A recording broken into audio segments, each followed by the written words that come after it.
Hello, everybody. We're here for a very special episode because we're talking with some of the artists and creators of Asian Invasion. Woo! It's happening this weekend. That's exciting. Yes. So let's see. I don't know. You guys want to just do some introductions while we're here? So here, you know what? Boom. We're going to go with Otaku. Let's go. Hi, Otaku. Yeah, hello. I think this is the first time we've kind of been on this format type schedule. I'm just a YouTuber talking about my comic books on YouTube, but I also support the Asian American community in the industry and also in this community. So I know we had Christie and Stephen on briefly with Namman and I last week in preparation for promoting the event that's coming up this weekend. But yeah, I'm just here to kind of observe and ask questions and take part in the conversation. So thank you for having me. Welcome. Thanks for being here. All right, just gonna go down the line and Christy. Hi, Christy. Hey, how's it going? Yeah. So I'm the originator of the event. I started it in LA. I do a comic called Demon Bitch. It's about a low-level demon from the 13th bit of hell where people throw their dog shit in gum wrappers. And she wants to make the second coming of Armageddon, but the first one never happened because she's a dumbass. So that's my comic. And what I did is I started Asian Invasion in Los Angeles at the Comic Bug down in Los Angeles, being redundant here. And I thought, I think I just want to do it after COVID because I'm on the West Coast and they shut it down. And we're like, okay, this sucks. Let's just go and try to just put something in there. So we made a little event and we had a what is it? I can't talk today, but it was one of those events and it kind of grew. And then Phillip Ginn, one of my mutual friends over at Northern California, where I'm originally from, he said, you got to bring this up here. So what ended up happening is that now Phillip goes and scouts for people that he knows up in the Bay Area and we get a venue together and we do the NorCal version later on. So it's kind of cool. So we're going to be at King Kong Comics this upcoming weekend in Dublin, California, and the address is in there. Very cool. Very cool. I'm very excited about that. And we have Dave. Hi, Dave. Hi, how's it going? My name is Dave. I'm a comic book illustrator. I do a handful of books. Currently, I'm working on Space Auditorium and another book called California Inc. I was at the first Asian Invasion NorCal, which was at the Maid, which was a museum of video games, which was a pretty cool event. And so it was fun. Met a lot of people and had a good time. And so I'm at this new one, which is going to be at King Kong Comics, which is a great comic shop. Me, Phillip, and Steven, actually, we painted a mural in there just a month or two ago. So it'll be kind of cool to have the show right in front of the mural we painted. Oh, that's awesome. Yeah. Like that. Very cool. And we're going to go and Stephanie. Hi, I'm Stephanie. I'm a fantasy watercolor artist. I have done a couple of tarot and oracle decks. The Shadowscape Tarot is my big project, and the more recent one I just completed. It's called the Verdance Tarot. I also do a lot of art books that combine a lot of mythology with endangered species from around the world. So that's kind of my other big project that I've been working on lately. And just fantasy artwork. Cool. That sounds super cool. I like that. Let's see. We're gonna say hey to the chat real quick. I see that Steven actually popped out, so he'll probably be back in here. Let's see. We got GT Comics. What's up, GT? How are you guys doing? All the way from New Mexico, we got Las Cruces. What's up, Las Cruces? Yeah. What's up, buddy? And some people are just popping in here. So right now we're talking to the creator and some of the artists that are going to be at this weekend over at King Kong Comics in California for Asian Invasion. Woo! What? Lots of the homies. And there's yourself. Hi. Yes, hi to myself. All right. I don't talk to myself that much. So I can't drop the comment that we were posting a minute ago into YouTube because it won't let me. So I'm gonna have to reword that and try putting that back in there. What's up, Michael? How are you doing? GSS, AKS, What's up, Chaos? And then we got Connie. Hello, everybody. What's going on? Hi. Thank you for coming in here. Let's see. Thank you very much for coming in here. Ooh, you're stopping by to Perch for TwitchCon? I have never been to TwitchCon, but I have a lot of friends that go to that. That sounds like it would be fun sometime. What's up? Yeah, Pat? like I think some of my roommates are actually going to TwitchCon too, so it's like yay. Oh, cool. Yeah, there's it's interesting to see how the art scene has gotten bigger and bigger on there over the years, which is very cool because I started on there on Justin TV a long time ago. Which is good times. Ooh, you're cutting some stickers. Nice. And welcome back, Steven. Hold on. We're gonna make this big because you popped out of here and we were just doing introductions. So it's your turn. Hi, Steven. Hi. Sorry. Hi. Pain in the ass. So introductions. I am a comic book illustrator. I was formerly a storyboard artist working on the commercial ads. And then my dad passed away in 2018, and then COVID happened. So it was like one after another. And I was like, I gotta rethink what I'm doing. And so I started to push away all the other stuff in my life and really focus on self-publishing my own comics. And the comic that is true and dear to my heart right now is Joan. It's a Joan of Arc as a medieval martial arts Western. And that's been my 7-year-long project right now. So we're looking forward to another like 2 years before I finish the story arc. So, and actually Dave worked on a little mini comic for me, and I'll release that in the next book coming up. So, that's fun. It's gonna be That is exciting. cool. Yeah, excited about that. All right. Instructions. Boom. Back down to instructions. Was Namman supposed to be joining us, or he was just not able to come? Do you know? You know, he's. I think he is just taking it easy these days because of his health.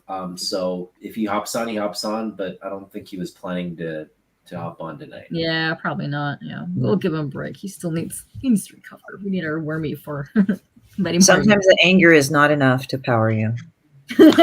Sometimes not. Yeah. He hasn't been hanging around CJ enough, so he needs to go start doing that to get his resistance level back up there again. I know. It's terrible. Nice. So yeah, you're gonna be there the 21st and 22nd, which is awesome. That's fun. Did you always want it to be a 2-day weekend, or would you ever expand to 3 days, like the whole weekend? Oh man, I don't know. It's kind of funny because it's like when I did it, it's kind of like I did it as a whim. And I guess that's how a lot of good things start. I don't know, because you don't overthink how great it's going to be or how much it's going to suck. And I'm not saying that. I've noticed when you talk to a lot of artists or anybody that does that stuff on the whim, it's like, oh, I just did it and it was amazing. And somehow that works out. We kept kind of doing it because it was just something to do at the time, because on the West Coast, as I said, it's more stricter with COVID at the time than it was anywhere else. So like I had friends that were going to go to Rose City and Emerald City and Rose City Comic Con, and it just kept getting slammed down. And it was just like, okay, well, this sucks. So I just hated seeing everybody depressed. So I just went ahead and did it. And I just wanted to be a jerk and did Asian Invasion because I'm kind of an asshole that way. And I just did it just to do it. I like tweaking noses, I guess. I mean, I do Demon Bitch. So there you go. And it's just turned into a thing. Like people really caught on to it. And it was like, I guess it was like one of the rare subversive things of all the, like amongst all the Oban festivals, the Dragon Boat festivals, fireworks and shit. And I'm like, I'm not saying that you can't appreciate that or have it in your life. But I'm like, I think also in the Asian American community, we also are just like going like, we're individuals as people too. Like we're like, how many of us have fucking stories about like, us telling our parents, like, I'm a person too. I don't want to be a doctor or a lawyer or have all this shit or get a 1600 in an SAT or whatever the hell. Like, I'm not saying you shouldn't have those things, but it's getting to a point. It got to a point like, I don't want to be those things. I want to be successful doing what I want to do, at least in my generation. So it's like, I just kind of like, I don't know what it is. I think it's like, I guess I love punk. So there you go. So I just did Asian Invasion as a joke. And LA, we kind of added Yellow Peril because I was like making fun of the Hearst thing with the yellow kid and everything when they did all like I think it was the Mann Act and everything where they limited the number of Asians, and other acts that limited them to actually owning land in California, at least. I'm sure in the United States, but I remember California. And I just decided to play off on that. And like, there was this stuff with COVID, all that. And I was just like, and then we had Stop Asian Hatred. So it was just me going like, yeah, fuck you all. I'm just going to do Asian invasion. I own this, like that. Right. Yeah. So we did that. And then Phillip really got into it, and he says, come on, we got to do this. We got it. Like, everybody was like really into it. I'm like, holy shit. So essentially, like, since Phillip lived up north, he said, we got to bring this up. So he was like getting that orchestrated up north, which actually helped me, because since I'm in LA driving, if anybody isn't from California to at least get from LA to San Francisco is 5 to 6 hours. We're a very long and big state. So it would save me the time to actually, and he would know a lot of the artists more. And actually the diaspora of Northern California is that they don't have as many cons anymore. WonderCon moved more down. Maybe Cape and Cal, I think, had their own con, which was really successful. They had Silicon, but that went away. Now they had Galaxy Con, and I heard that was pretty good. But, it wasn't like how it used to be like 10, 20, like 20, 30 years ago. So Phillip was like, get it up here. So he did it. And here he is, the man himself. What's There up, he is. Phillip? Hi. Hey, Welcome how's to it the going? chat. Hey. Pretty good. Hey, Phil, did you get my text? Oh, shit. Yes, You didn't get all. Did you get all 3 of them? Did you get all 13 of them? yes. Okay. Just And wanted then to check. And then I got sick of you and I deleted them all. Oh, that's typical. Perfect. Yeah. I love this vibe. Okay, so kind of bouncing off what Christie said, we're first going to have Phillip introduce himself to our our audience. So yeah, go ahead, Phillip. Why don't you give us a little bit of background on what you do? Hi, I'm Phillip. I'm not an alcoholic yet. Hi, Phillip. Hi. I'm an artist and I'm a writer. I don't know what else you want to know. I hate introducing myself. So, Well, we're gonna get a little deeper into your backgrounds, because I guess what I'm really curious about is, and it's kind of playing off what Christie was just saying.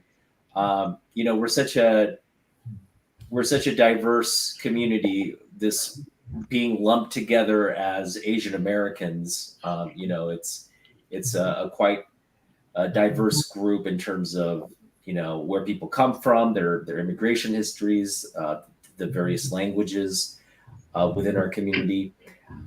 But I want to get a sense from all of you. When you tell your parents, I don't want to be something they have expectations for, and you decide you want to do something like getting into comic book art or writing or getting into a creative field, there tend to be different levels of support or acceptance. So I just want to go through our panel and have you talk about what your personal experience was in terms of your family support for your career, and anybody can chime in if they have an interesting story. I have an interesting story today. All right, you can go first. I'm going to mute myself so I can start pasting some links. Oh God. So this is what my mom did. And my mom and we have a cool relationship now, but like when you're growing up and you have a tiger mom, that kind of is a thing. It made me a stronger person. But this morning I knew I had something of a good character going on, because she said to me, Christie, that new character that you have? Why don't you draw something pretty like Hello Kitty? That's so ugly. I'm like, I guess that works now. So it's like, this is the second time I've been asked by her with a different character to go and fucking like just draw like Hello Kitty again. So I guess it's good, because like when I first did Demon Bitch, she said you should draw Hello Kitty. I'm like, why? I don't want to. It's hilarious. Oh yeah, it was the best. And what's even better is that it was like this like disgusting thing called the human booger, which represents like drug addicts that are abusive and shitty and all that. So I've been drawing that incessantly, and it's like, Oh man, it's just like, it's just funny because it grossed out my mom enough that she just couldn't deal with it. She was really upset. I'd love to see your interpretation of Hello Kitty. I would also love that. I would also love that. Yeah. I'm pretty sure Christie drew Hello Kitty getting stabbed. Yeah, I did that Yeah, once for an art probably. piece. I wouldn't be surprised by that. It sounds like Oh yeah, it something was that you Demon would Bitch stabbing the shit out of Hello Kitty. It was the greatest thing in the world. do. Nice. Didn't you post that somewhere? I think that you did. I posted it on Instagram. It was a long time ago, and it was actually at the Hive, the art gallery and studios. I'm a resident artist there, and thank you, Tate. But yeah, it's like I did that, and it was just Hello Kitty shit. Because as I said, I don't really have an issue with Hello Kitty. Like I actually like Kuromi, but that's because she's an evil demon that steals dreams. Kuromi's my favorite. Yeah, Kuromi's great. So It's like happy she's to evil see. minority.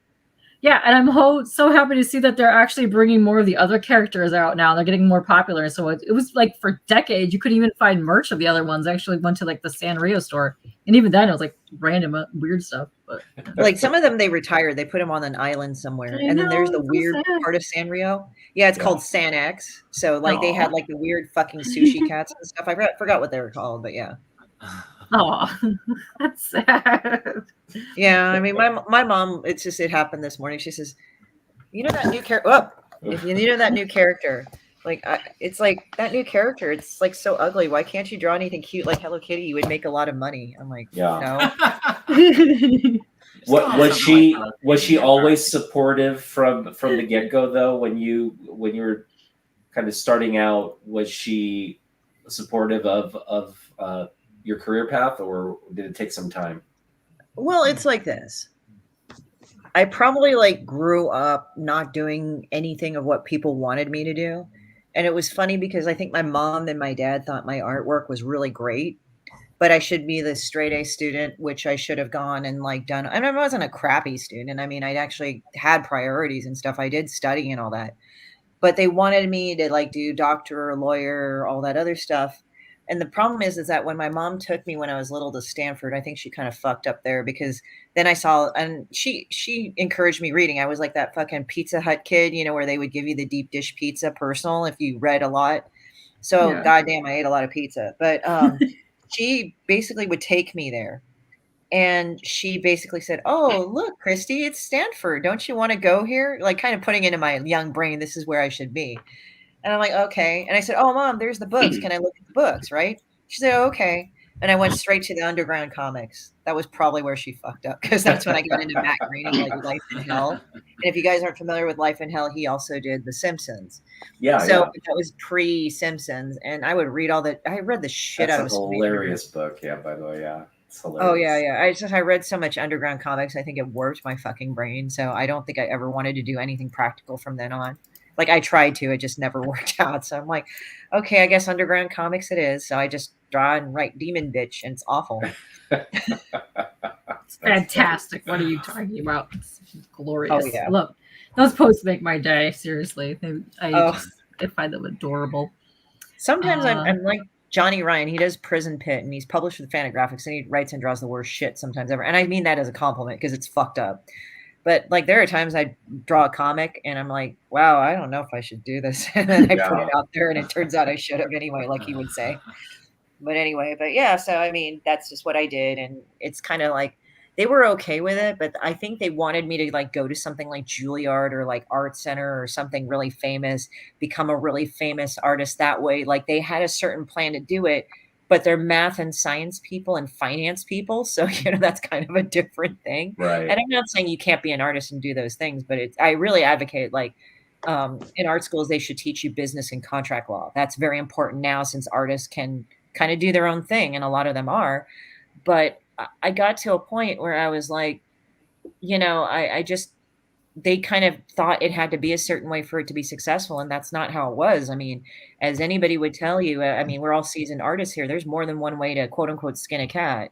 You just go and you don't have to go through Marvel and DC. You can. And if you do, or Image or any of that, you're welcome to do that. If you build your shit through Kickstarter and TikTok, you can do that too. It's like there's so many ways to do that. Sometimes people have practical jobs. Sometimes people don't. Sometimes people switch in between. And it's really sad when I go to a panel and people say, I don't consider myself a creator because I don't do this 24/7. I said, I never want to hear that shit from you guys ever again. I'll like even say that at a panel whenever I can. I don't want to ever hear that shit from you guys ever again, because to be really frank, it doesn't matter. As long as you're doing it and you're doing it consistently, you are that creator. So stop it. So it just pisses me off when people just talk themselves down like that. Yeah. Anybody else have a similar or dissimilar experience with their career and their family? So I knew I wanted to do art right from the beginning. I always knew it, but everyone around me did their best to pound it out of me. They told me from the earliest that I can remember, don't be an artist, you'll starve. And so I believed it. I internalized that. I went through high school. I thought, I really want to do art, but everyone keeps telling me that it's a dead end path. So I've got to do something else. So I decided that I would do software. I went into computer science. And actually in high school, the career advisor at high school told me the same thing. She had us do the personality test, the INTP, EFTJ, whatever those things. Mine, of course, came out, I should be an artist. And when we each had our little 15-minute discussion with the career advisor, she looked at mine and she shook her head. She said, yeah, you should rethink that. You should try something else. That's horrible. They said that? They said that to me. Wow. And this was reiterated by counselors in college as well, because even then I didn't completely let go. I still wanted it so badly that I kept trying to find a way to do it. So I went to computer science in college, and I did art as well. And I tried to find some way to combine the two, because I thought maybe if I could just smush these two things together, there could be a path forward with this. And the computer science advisor looked at me like I was insane. She says, why are you going to waste time with art? That's just garbage. There's like nothing there for you with that. And the art advisor, they are stuck in the 60s at this school. With the abstract like it. expressionism. Podunk school, Berkeley, right? Pretty podunk. Yes. So they were really kind of fixated on abstract expressionism, and they also had no space in their brains to ever combine or even to do anything that was representational. Yeah. So I left there, and I worked for 3 years in software before I said, forget this.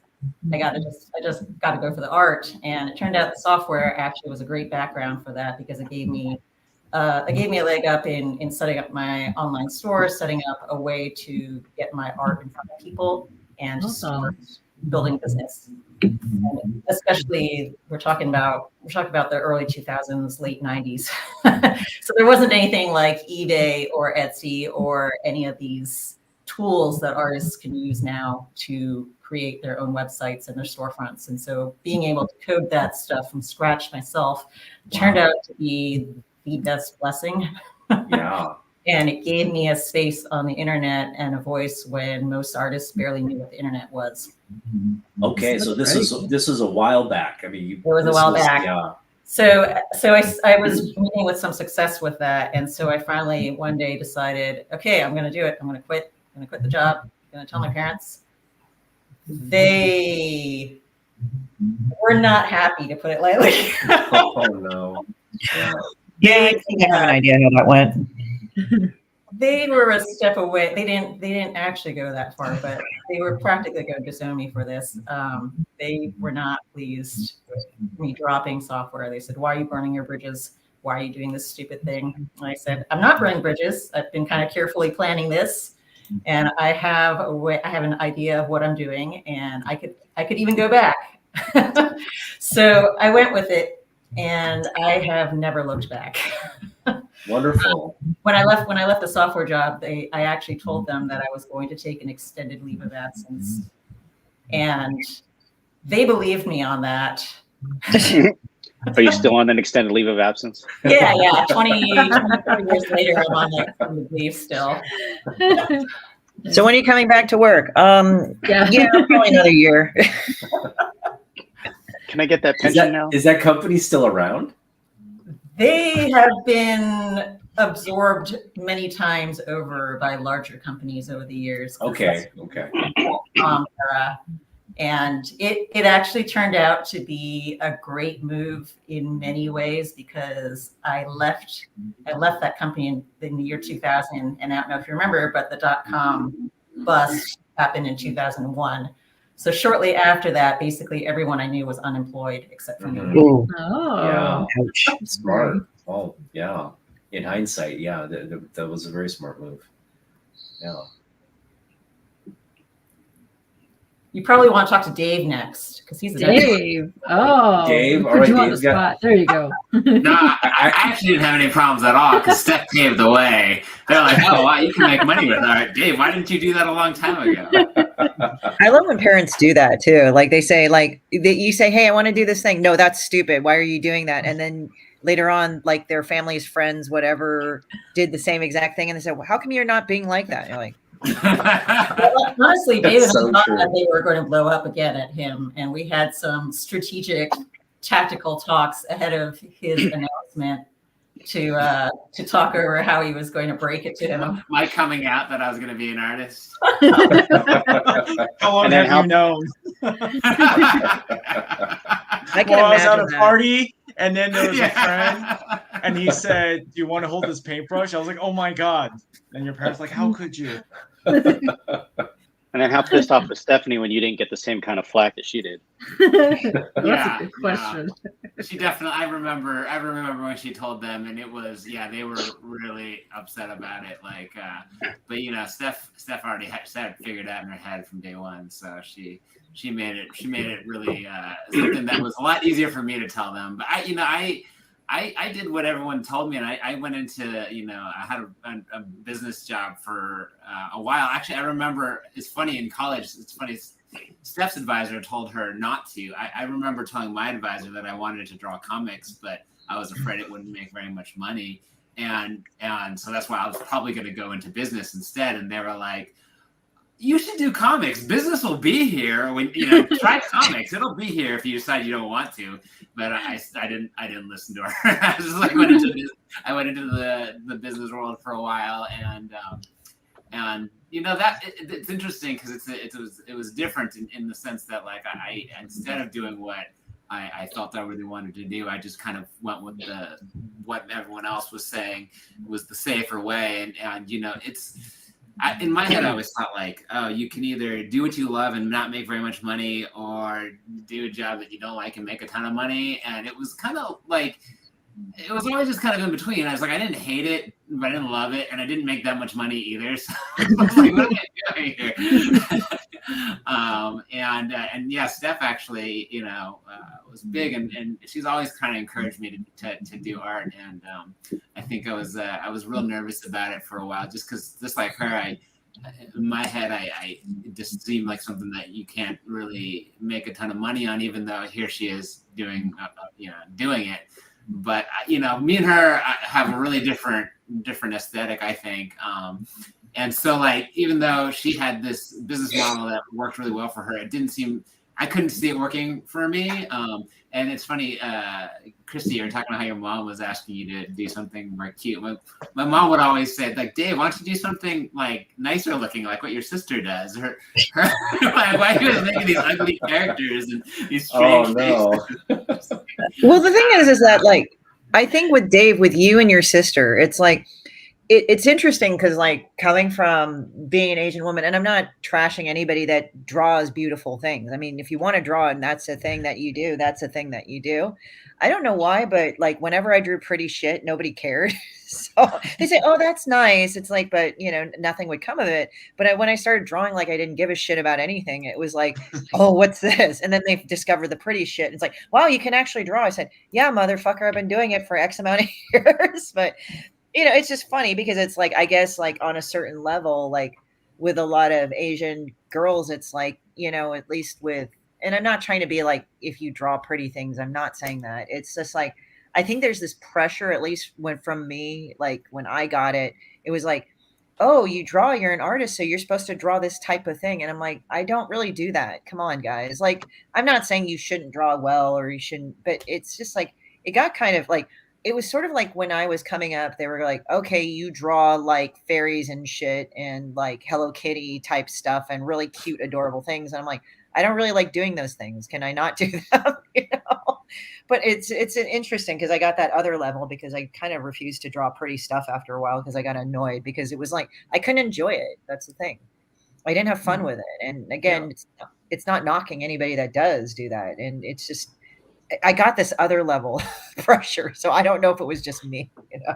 I mean, I like drawing pretty things, but the funny thing is that whenever my mother said to me, "That's pretty," my hackles would rise because I was like, I don't want it to be just pretty. I don't like if she thinks it's pretty, then it's too safe. Yeah, I think that's it. I think I wasn't doing what Dave was doing. I wasn't doing the small time drug peddler, but I didn't want to be just pretty either. Like that was irritating to me. I mean, I get what you're talking about too, because like, I mean, it's like my mom saying, I think I kind of got that on that level. My mom was like going, "Oh, you should draw Hello Kitty. You'd make a lot of money." It's like, I don't want to fucking draw Hello Kitty. I don't care. I mean, I like Hello Kitty. I don't hate Hello Kitty. I have nothing against anything cute. It's just that's not what I do. Hello Kitty, Christie. One of my friends told me about like what I should do for the new cover because I'm coming out with an omnibus sometime next year. I'm going to raise it with a Kickstarter. But probably she just said do something with the skin of Hello Kitty. I'm like, oh fuck. So Kind of got to do that. Kind of messed up. Yeah. Oh man. Yeah, it's just like oh yeah. So it's like yeah.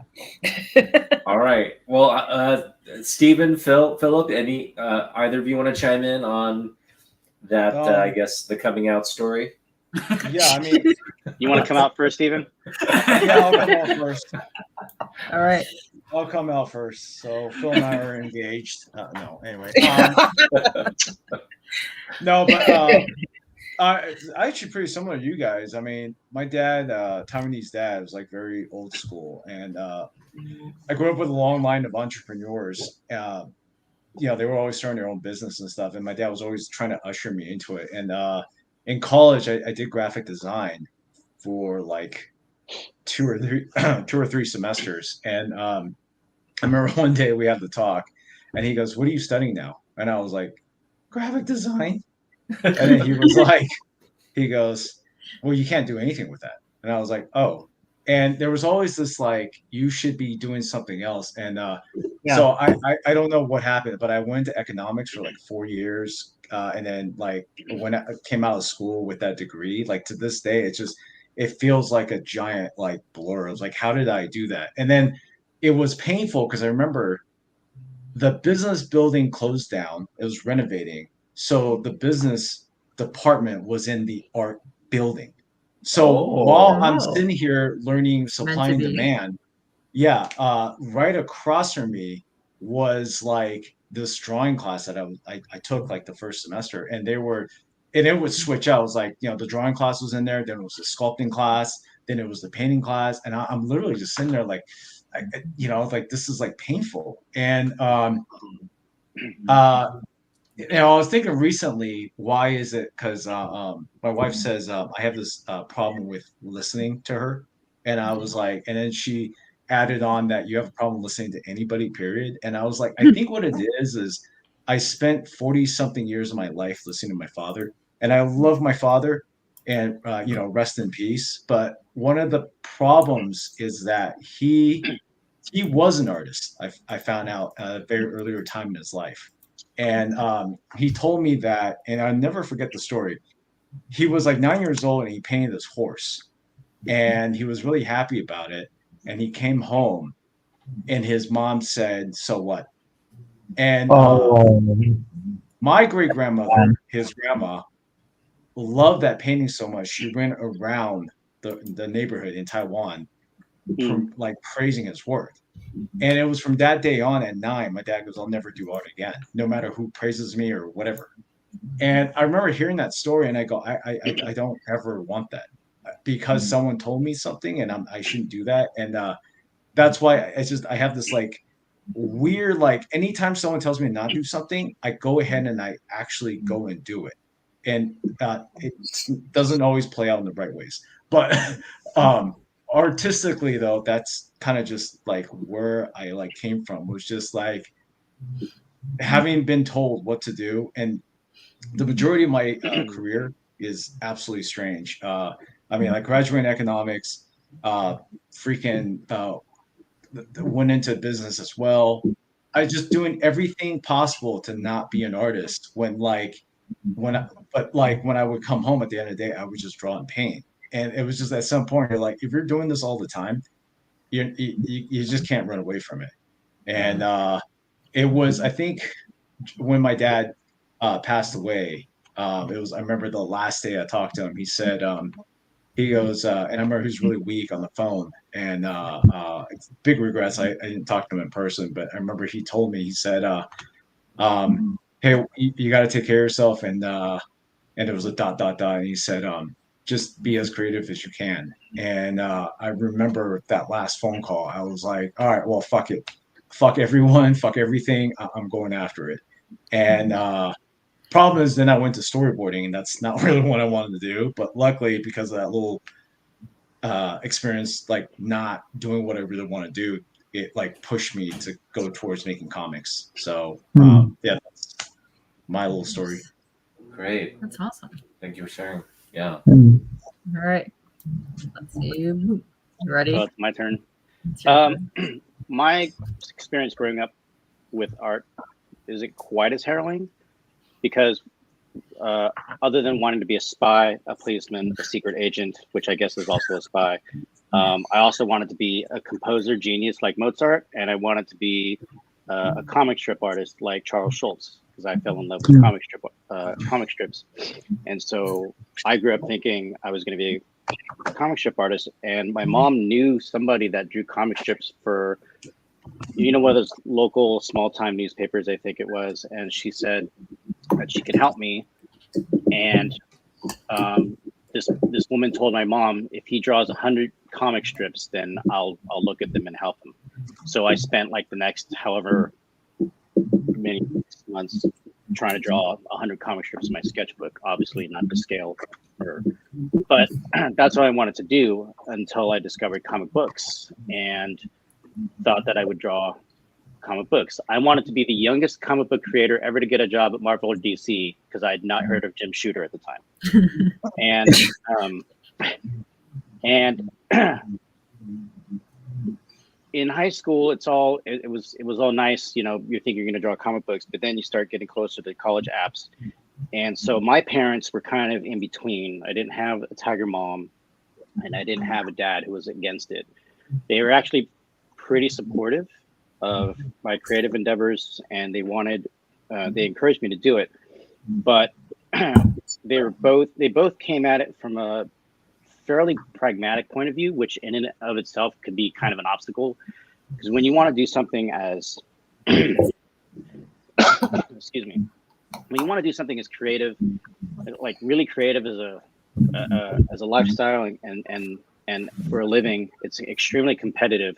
So coming at it from a pragmatic point of view can be an obstacle, because when you do something that's highly competitive, you should really go all out for it. But wanted to make my parents happy, so I went to college, and I wasn't a dummy. I knew that if I wanted to move out, I'd have to pay rent, so I'd have to get a job, and if I wanted to make more money, I'd have to climb whatever ladder I was in. So my mom's line was, I hope you get what you want, but in the meantime, you should go to school because you need a backup. Funnily enough, they did offer to send me to the Art Academy in San Francisco, and I turned it down for two reasons. One, I didn't want to make my parents pay for art school because art school is expensive. And two, I was not ready to live in San Francisco. Because at the time, unlike now, San Francisco was hustling and bustling and not a place I wanted to be. But I don't discount any of that because I grew up in the workforce. I learned skills that are extremely useful to me. And I also did not give up any creative endeavors. I was also a musician, so I taught drumline for over 18 years. I composed and arranged music and sold them online and have had music played in Beijing, China. I've learned a lot about business and stuff like that through all of these creative endeavors. And when life throws shit at you and you have to flush it down the toilet and, then get a new toilet because it's clogged and stuff. This is a horrible analogy. You start your life over, get a new toilet, and Okay, no your more toilet point. analogies. Keep going. Yeah. I started my life over, and art became a huge focus. And I'm kind of glad that I never went to art school. I'm glad that I learned how to run a small business through teaching and selling music. I'm glad that I had jobs that taught me customer service and technical skills and graphic design skills. And I'm glad I learned how to freelance, because when I started doing conventions for the first time in late 2016, all that became really handy. And I also decided years before that, that I was trying so hard. I shouldn't say so hard. I was trying to shop my portfolio like every young kid who wants to draw comics to editors at Marvel and DC, and it didn't happen. And at some point, Image became a thing, and there was the indie comic boom, the self-publishing boom with Bone and Strangers of Paradise and Cerebus, and these guys were rising stars, and they were entities unto themselves. So I realized that I did not care if I ever drew Spider-Man for a living. I'm not going to turn down that job, but what I'd much rather do is write my own stuff, draw my own stuff. And when I came back to drawing after pretty much a 6-year break, I decided that for money, I would do illustration, and then on my own time, I would draw comics. But that didn't quite work out to plan either, because once I started comic book conventions to sell artwork, guess what happened? I started drawing comics again for money. So I've learned to really kind of go with it. All of my experiences, just like everyone's experiences, culminate into the thing that you do at any given moment, and all of it is useful, even the bad shit. So that's my collective experience. Can I say something about that? And he wants to be the next airbender. Sorry. I'm already an airbender.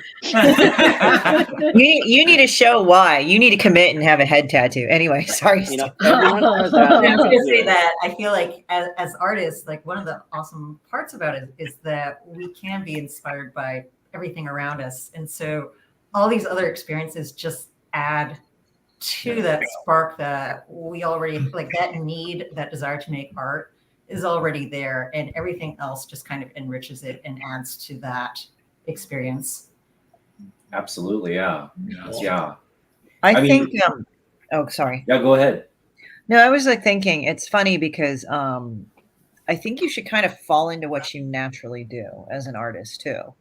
Like for me, even when I got into comics, I really didn't like the standard comic, like I would say, for Marvel and DC and all that other stuff, I just didn't feel like doing that level of artwork or that type of artwork. And for me, it was like since I was like influenced by a lot of the Korean manhwa with a hydrocephalic aspect of it, before it got all pretty, I just got to a point where I was just like, I'm just going to do what I'm going to do.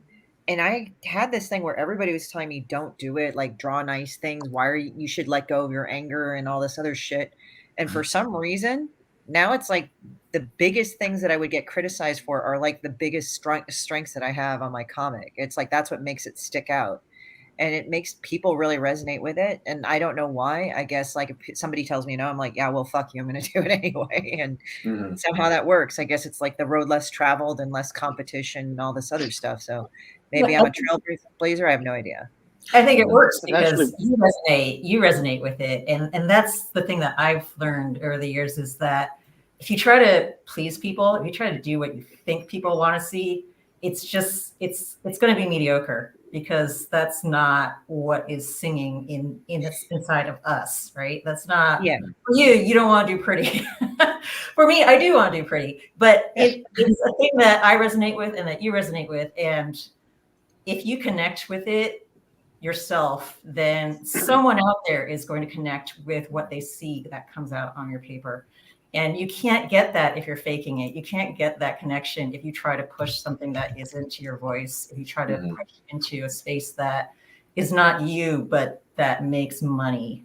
It's going to feel empty, and you're not going to hit you're not going to hit that resonance with your audience. And that's what I've learned over the years, is that the things that I often take the most risk with, that where I reveal the most about what is important to me, are the projects that meet with the most success.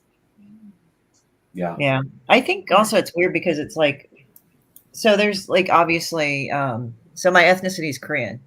And it's interesting because when I got to know other Korean women artists, they have a same level of rage in their work that I do. Like, I think one of the more famous people is Lila Lee. She does Angry Little Girls. And even though they're like kind of quote unquote simplistic, like line drawings and all that, they have a lot of anger. Like she and I, we've had conversations before about this stuff. Also Helen Jo, like her stuff is really pretty, but it has this razor edge to it. Like there's this one picture, I've always wanted to get a print of it, but I haven't been able to get it. But it's this woman crying and she's like punching a fucking glass jar into the ground. Her hands are all bleeding and shit. There's like another one, like two girls got into a fight and they're like looking in the mirror and one's like it's like almost like if they're checking their makeup, one's like this and one's missing a tooth and she's just bleeding from her mouth. It's like, what the fuck is this? And then you have Korea Angry, where she does the puppets or the maquettes. She and I collaborated on a demon bitch before. So if you see a little demon bitch statue that I carry with me, that's her. She made it for me, and she actually gave it to me after our project was over. So she's really sweet. But she does like these like maquette things, and it's like, I don't know what it is, if it's the diaspora I come from, but it's like Korean women have tapped into this deep level of rage in everything. Like I've been told by somebody else, they just said that wasn't Korean, said, you know, if people really got to meet you, you're really nice, but you draw really evil art. I'm like, what? I don't know where that comes from, but I mean, the thing is that sometimes it is kind of good to hear from a third person point of view because you're busy doing it. Like it's very rare that like I draw that and I go like, oh shit, I don't know. But most of the time I just draw it and I think it's funny, but sometimes I like to hear from some people what they get from it. And oh my God, some people are like, what the fuck did you draw? You know, and I said, what? You know, but it's like that level of rage that seethes in there. So it's kind of interesting knowing other Korean American women artists, and they put that, and you can see that element from that, because like I guess the thing is, like even Korea Angry, she's by that title Korea Angry, but like when you meet any of these women, they're really just cool people, but it's like there's that level of rage inside that you're like, holy fuck, you know. I want to kind of tap into what you just said with the panel. Art is such a personal thing, and like Stephanie was mentioning, your experiences, whatever challenges you go through, or whatever successes you have, that kind of plays a role in how you create and what is ultimately represented.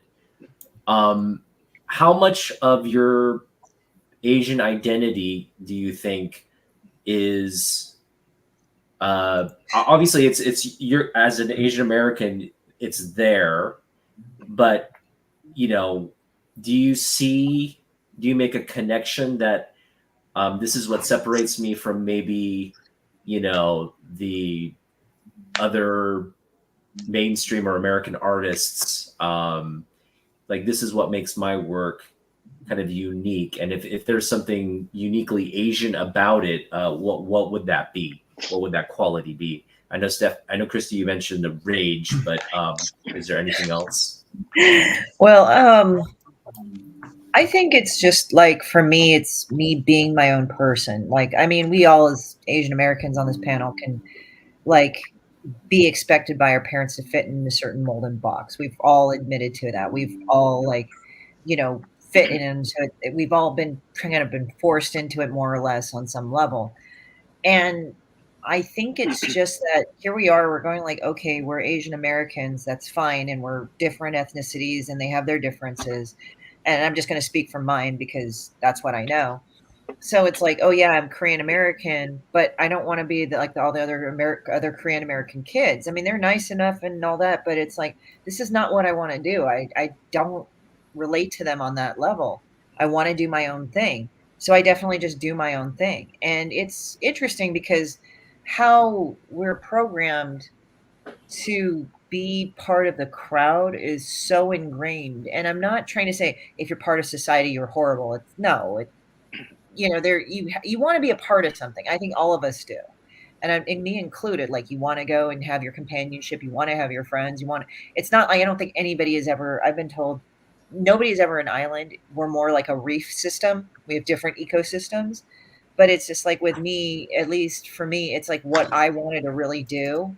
People were always resistant to that. And it wasn't like I involved people in my bullshit. It wasn't that type of level. It was just, I want to do this. Oh, no, you can't, blah, blah, blah. And then when I didn't think about it and just did it, then I realized how bullshit that was on my level. But, I got my share of shit for it because it's like, oh, how dare you, no, you're not going to succeed. And I think for me, I had to just kind of learn how to ignore it or disregard it, because even as well-meaning as it could have been, I mean, at least I gave myself this type of set of parameters. I'm not smoking crack. I'm not prostituting myself. I'm not doing dumb shit just for the sake of doing dumb shit. I just want to do my own thing. All right, we're good. And so it's like, as long as I didn't do those stupid things, like, and I just kind of used my own personal judgment, that was fine. I just really wanted to do that. Although, sometimes people, when they get pushed in that corner, they will go like, oh, fuck mom and dad. I'm going to go do a bunch of drugs or sleep with a bunch of people I don't really like or some shit. So, but I mean, I never saw the greatness of that because I would see the consequences of what people, I'm like, this is stupid. I don't want to do that. I just want to do this. All I want to do is draw fucked up shit. What's wrong with that? And Yeah. I don't know. That worked for me. And again, I'm not saying it won't work for anybody else, but for me, I just got a lot of shit for it. And I just was like, okay, well, and again, it's weird because I had simultaneously support of being able to draw and having talent, but it's like what I wanted to do with it. People were like, oh no, you can't. And it's like, wait a minute, I can. Never mind. So I would just do it. But that took some conditioning to overcome too. I mean, it's not just from my family. It's not just from the community. It's also like other people you just run into and are friends with. Like you just like, oh, they kind of mirror some of the insecurities you might have, some of your friends. So you just have to kind of go and like say, okay, is this my insecurity that's being mirrored back and they're just trying to like relate to me? Or is this something that I can just do? Because even though if I feel like shit, I know this is something I have to do and you just do it. That's what you have to learn in life. I think that's what they call confidence eventually. But, that's one of the things I had to learn. It's like, I had a lot of people like kind of disapprove of what I did and I did it anyway. And it's like, now they're going like, wow, you're so uniquely you. I can't believe it. I'm so glad to know you. But it's like, man, you don't understand how much shit I got to get here. But, it's like, sometimes you have to, I mean, I think what I've been told is like, sometimes the best person to rely on is yourself. And the best cheerleader you can have is yourself. And I'm not saying don't depend on anybody else. You can't have people to support you. I am not saying that at all. I'm just saying that I've seen people with like all the support in the world, all the help, all everything, everybody's in their corner. And yet they still say, fuck no, because they don't believe in themselves. And that's the most important thing too. It's one of those deals. I mean, as I said, yeah, one of my arts, like, it's my advice. I said, they said, I think there was this meme saying like, if you have too many art supplies, if you tell me I have too many art supplies, get out of my life. I don't need that sort of negativity. I was super addicted to the art boxes for a while. It was fascinating because I was finding so many good products, but then I had nowhere to put the stuff that was good. It was amazing. Right. And it's just, as I said, it's like, for me, I'm kind of just saying like, I got a lot of shit for the decisions I made, but they weren't like bad decisions. It's like, I think just people were kind of afraid that I was just jumping off and doing whatever. Stephen, I know you're working on your project and you mentioned there's the martial arts aspect of it. Can you like expand? I know it's a mixture of genres, but is that something you wanted central in the project? Something that represented East Asian culture? Yeah, I mean, I am a big martial arts movie like fanatic, and the thing that's interesting is that so my earliest memories of like where this all kind of just started to incubate was I was 13 years old. I had a weird stomach issue, which it turns out, I mean, it lasted for like all of 8th grade, so I missed all of 8th grade, and I was surprised that I failed or that I passed it due to this one last final assignment. But what had happened was I had this weird stomach condition, and no one knew what it was, and it was terrible because at that time my dad didn't have any money, so we were just going to whatever doctor is willing to see me at like a reasonable price. And I remember having one of those, like, this is 1990 something, and like early 90s, and there was the TV VHS combination. And I'll never forget, it was like I had the TV on just to soothe my stomach to sleep, or soothe myself so I could sleep. But around 3 a.m., 4 a.m., I would wake up in horrible pain. And one day I remember waking up and I saw this movie. It was clips from a movie, but Asian dude with a giant freaking Magnum 357. There's bullets whizzing around him. He jumps up in the air in slow mo. He's firing the gun. I went, "What is this?" And I remember telling my dad, and we're speaking Mandarin at the house. And I was telling my dad. My dad goes, "Oh, John Woo," and I go, "Can we go watch? Where do we watch this?" And he goes, "Well, that already aired." And I go, "Okay, so what?" He goes, "Well, we'll go to a video store." So Ranch 99 is a very frequented place. And I remember fond memories of that. It was like a huge dim sum lunch, followed by boba and popcorn chicken. I was rotund as a child. And then we would go home and it was stacks of laser discs. And we saw The Killer. It was a marathon. The Killer, Hard Boiled, A Better Tomorrow. It was just one after another. And I remember going like, "Oh, this is how you make action. This is how you make drama." And it was so far removed from what people are doing today. Everyone's trying to be like very cinema verite, which is like, like, let's do shaky cam. Let's try to make this realistic. But like John Woo did bromance in such a beautiful way. It was like there's doves. Dudes are throwing pistols to each other so they could shoot the bad guys at the same time. I was like, "Oh, they're really in love with each other. This is how they express love," So I just remember, and then I remember Tarantino would eventually. He was talking about Chungking Express. He was talking about all these movies, and it's just such a huge nerd encyclopedia of like Asian cinema, and that's how I always envision action to be. And I did grow up with Die Hard, I grew up all that stuff, but it was like Asian cinema had a very special place in my heart. And it was like, it's hard to describe. It's like, nostalgia, right? You can smell, you can see, you can taste everything. And to me, watching a Hong Kong movie was like, it was like memories of dim sum, boba, Taiwanese snacks, all that just coagulated together. And so Joan is like, you read Joan. If you just read Joan, you don't know anything about it. You're like, "Oh, okay, cool, little action story," right? But it's like, I always pitched it as if it would be 1994. It was an Eastern Western production between Tarantino and John Woo, and it would star like Winona Ryder, Chow Yun Fat. It would be produced by Choi Hark. I was just like, dude, it would be the ultimate thing. So, yeah, I mean. It's funny because I never realized that until recently. I was just because I've been studying Taiwan a lot for like the past year already, taking Mandarin lessons, and I fortunately have this professor who is a private tutor. He's not really a historian, but he definitely is a historian of literature and art. And him and I have been talking about Taiwan a lot, or of course, this is Taiwanese professor. But a lot of things I've learned, it's just like, oh, all that stuff. It was like validating my idea of like the early 90s. It was like, yeah, I mean, Asia came to America at a very early time. And fortunately, Chow Yun Fat, Donnie Yen, Jet Li, even Jackie Chan to some degree, they weren't accepted yet. Just people didn't really understand them. And then it was so interesting because by like, I would say, yeah, recently with the Marvel movies, it's like, those people, all those stuntmen, and I know them because, I was in LA for a time, in the martial arts stunt world for a while. But like a lot of those guys watch Asian cinema. So Captain America would not be throwing roundhouses, he would not be throwing spinning heel kicks, had these people choreographing it never been exposed to Donnie Yen. Right. And in fact, I have this theory. It's like when there was fight scenes in American movies in the 80s and 90s, why do they look the way they look? Because you didn't have social media. You didn't have these quick, like 30-second clips.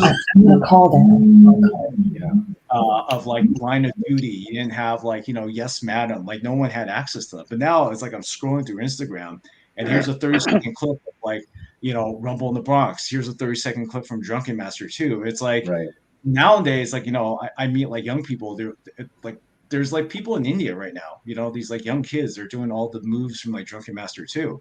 Back in like the late 90s or whatever, you had to drive to San Francisco Chinatown, find this little hole in the wall, and then you had to like thumb through some, a lot of like laser disc and VHSs and whatever just to find what you want.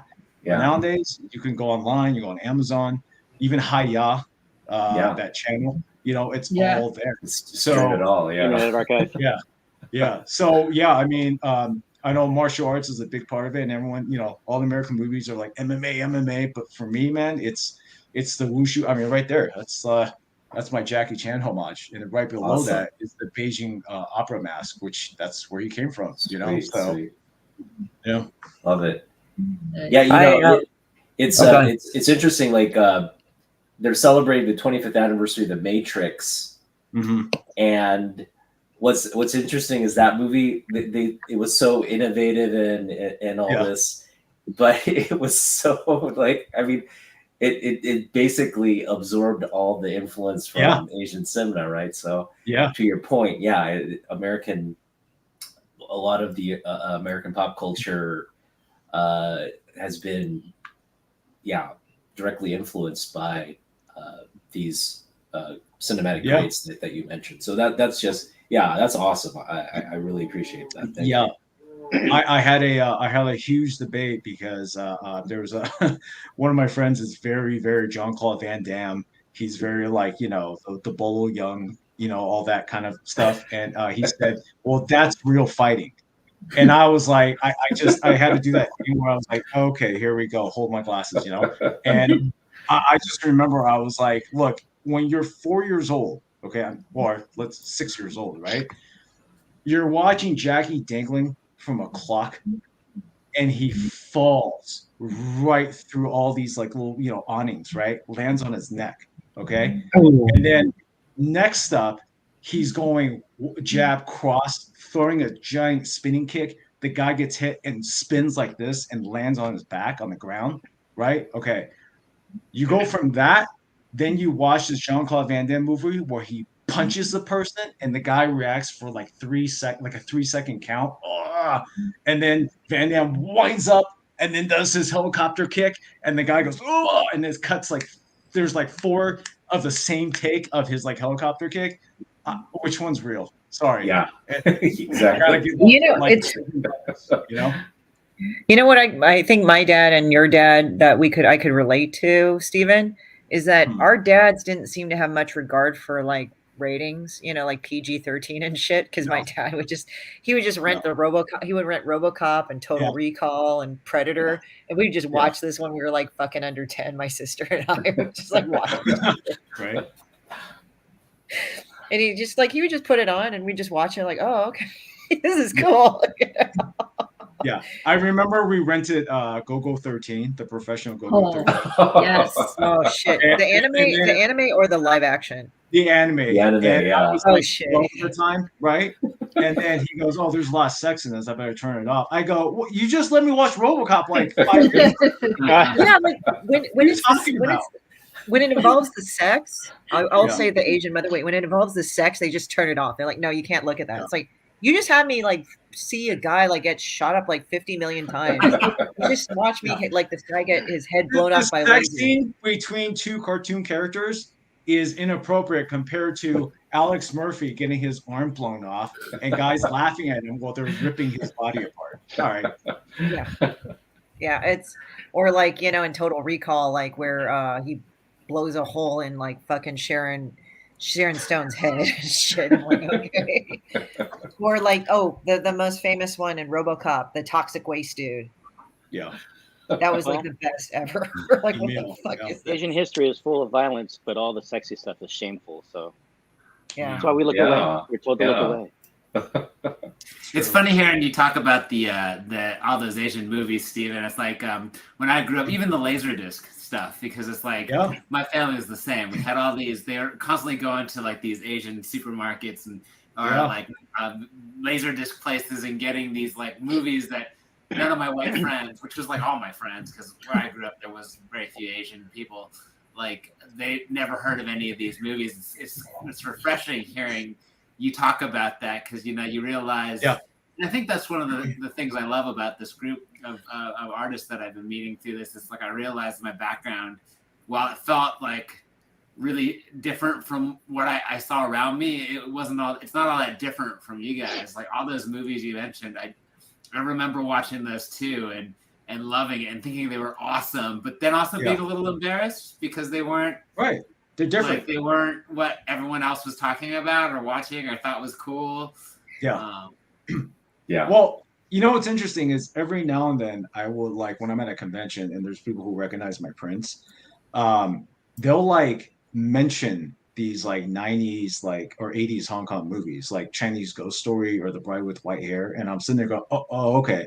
And sometimes they even know more than I do, and I'm like, oh, that's really cool. One of the things that and I'm tying this back into like how much it influences my work. One of the things I've been realizing is that there's a cultural barrier. There's this wall, and you will feel it when you start to embrace it more. When you embrace the generality of culture, you're accepted anywhere. But the minute you start to embrace what makes you different, you start to feel the barrier. So one of the things I started to notice is that my wife, and this is something that's been kind of upsetting me. My wife has been really proud of all the things I've been learning. So she has been, when she introduces me to people, sometimes a lot of, I would say like friends that are from like different backgrounds, they'll want to know like where I'm from. And she'll say, oh, Steven's from Taiwan. And I usually hear a lot of weird things about the misconceptions of what Taiwan is, what Chinese culture is. And it's weird because I have to modify now who I am to suit whatever version that person is seeing of whatever they think the culture is. So I remember for the longest time that I had that feeling when I was in high school. It was like I couldn't really share my love for Jackie Chan movies. I couldn't share like the language. I couldn't even like my artwork isn't actually from just like looking and drawing at things. I was actually trained in calligraphy. I'm not very good at it, but a lot of the style with the brushwork got transferred into the actual art drawing. So what ended up happening is that I even had to hide that. So for a while, I copy Tom McFarlane. And there's nothing wrong with that, but it was like, no, I really actually like reading Doraemon. I love reading like Fist of the North Star. I love all those comics. But it was weird because I couldn't really talk about it because I would hear, oh, anime is like all the same. And it's like, well, no, it's not. Because Katsuhiro Otomo loved French illustrators, and he was heavily influenced by French illustrators. If you look at Tatsuro Hara, all his style came from like the Lone Wolf and Cub, and Lone Wolf and Cub, where they get their style from, like Japanese, like the floating world prints. I mean, it's like when you start to learn that stuff and you start to embrace it, you find out that other people don't really know about it, and they may kind of give you this weird like look. But I don't care anymore. It's just it influenced me. I got good because of that, and I'm not going to be ashamed of that.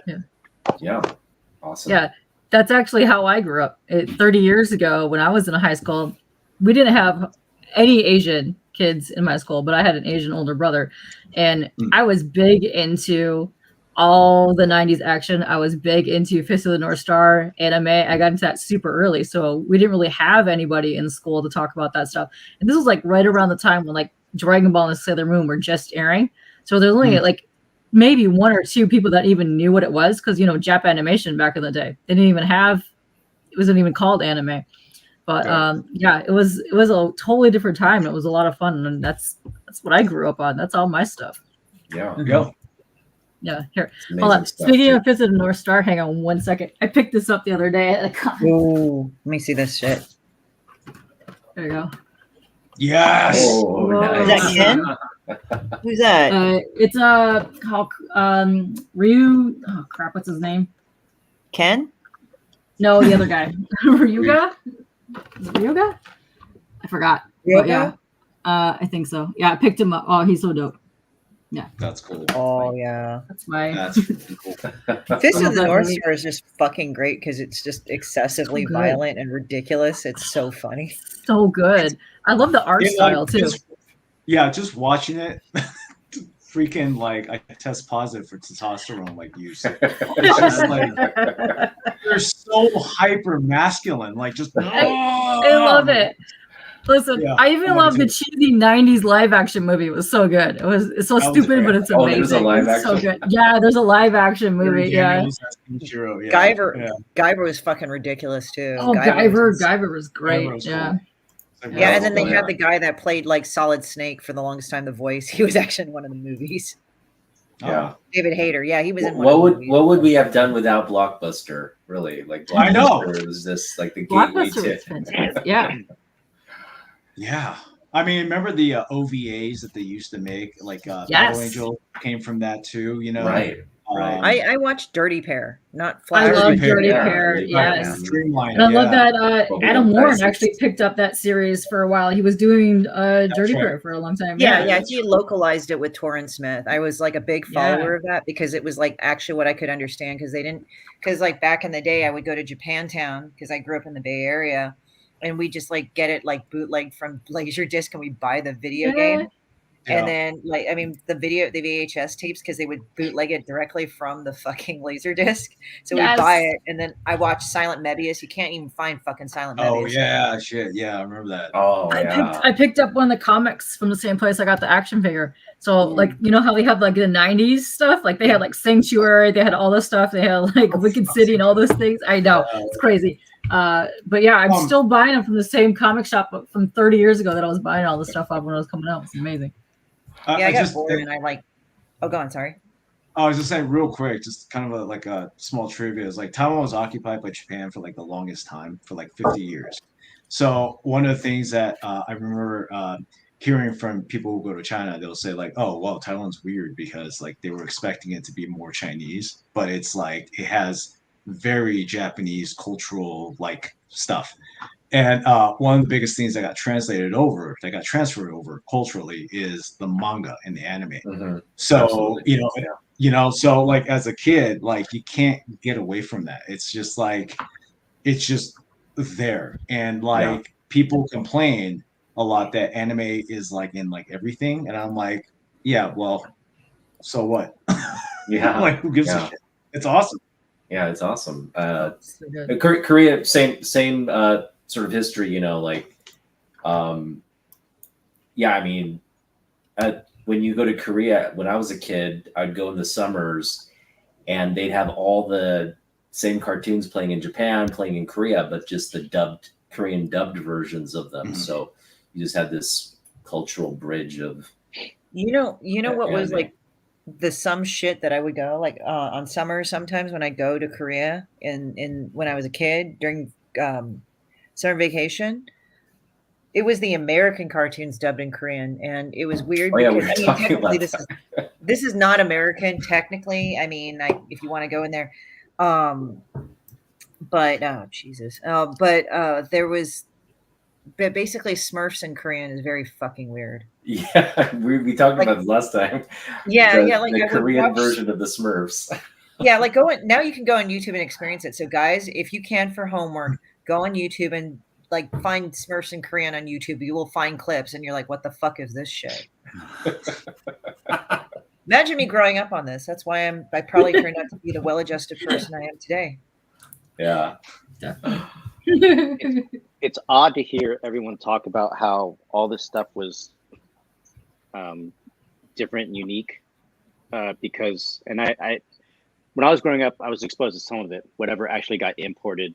So like I got the American versions of the anime, and growing up, I didn't get a lot of the cool stuff that I have access to now. So looking at like old school manga, old school anime, and some of the current stuff. So like I always thought it was normal to like Japanese style stuff and Asian style stuff. But I also had the problem of, and I tell the story. I've done Asian creator panels at cons, and I tell the story a lot. I grew up thinking that I was white. I thought I was white until I was about 9 or 10 years old, because I didn't know that Asian people weren't white. Asian people apparently are Asian, and I didn't know that. I went to a friend's house to play one day, just like normal, and I came home, and I told my mom, and she was in the kitchen, and I said, sometimes it's weird going to play at this person's house because I'm the only white person there. She stopped what she was doing and she looked at me. She goes, "You're not white." I'm like, "I'm not." She goes, "No, you're Chinese. Chinese isn't white." "No, Chinese is Asian." Because growing up, I thought when I heard adults talk, and whenever my parents would watch the news, and anytime you saw people on TV, most people, there was black people and there were white people, and I clearly wasn't black. So I thought that I was white because of the world that was presented to me in the context in which it was presented to me. So when she told me that Chinese people aren't white, they're Asian, all of a sudden, first of all, it's a brand new world. I thought that eating Chinese food was normal. I thought that liking Japanese stuff was normal. I thought that Bruce Lee, I clearly was white. Bruce Lee was Chinese just like me, and he was white too. So it was normal to see Bruce Lee on TV. And then you grow up and... Well, actually, wait. Technically, he was a quarter. Technically, he was half white. German and half Chinese, correct? Yes. Yeah. No, well, no. His mom was half German and half Chinese. I think she was Hong Kong, but then he's a quarter German technically. Oh, he's a quarter German. Okay. Yeah, he's a quarter German. And so...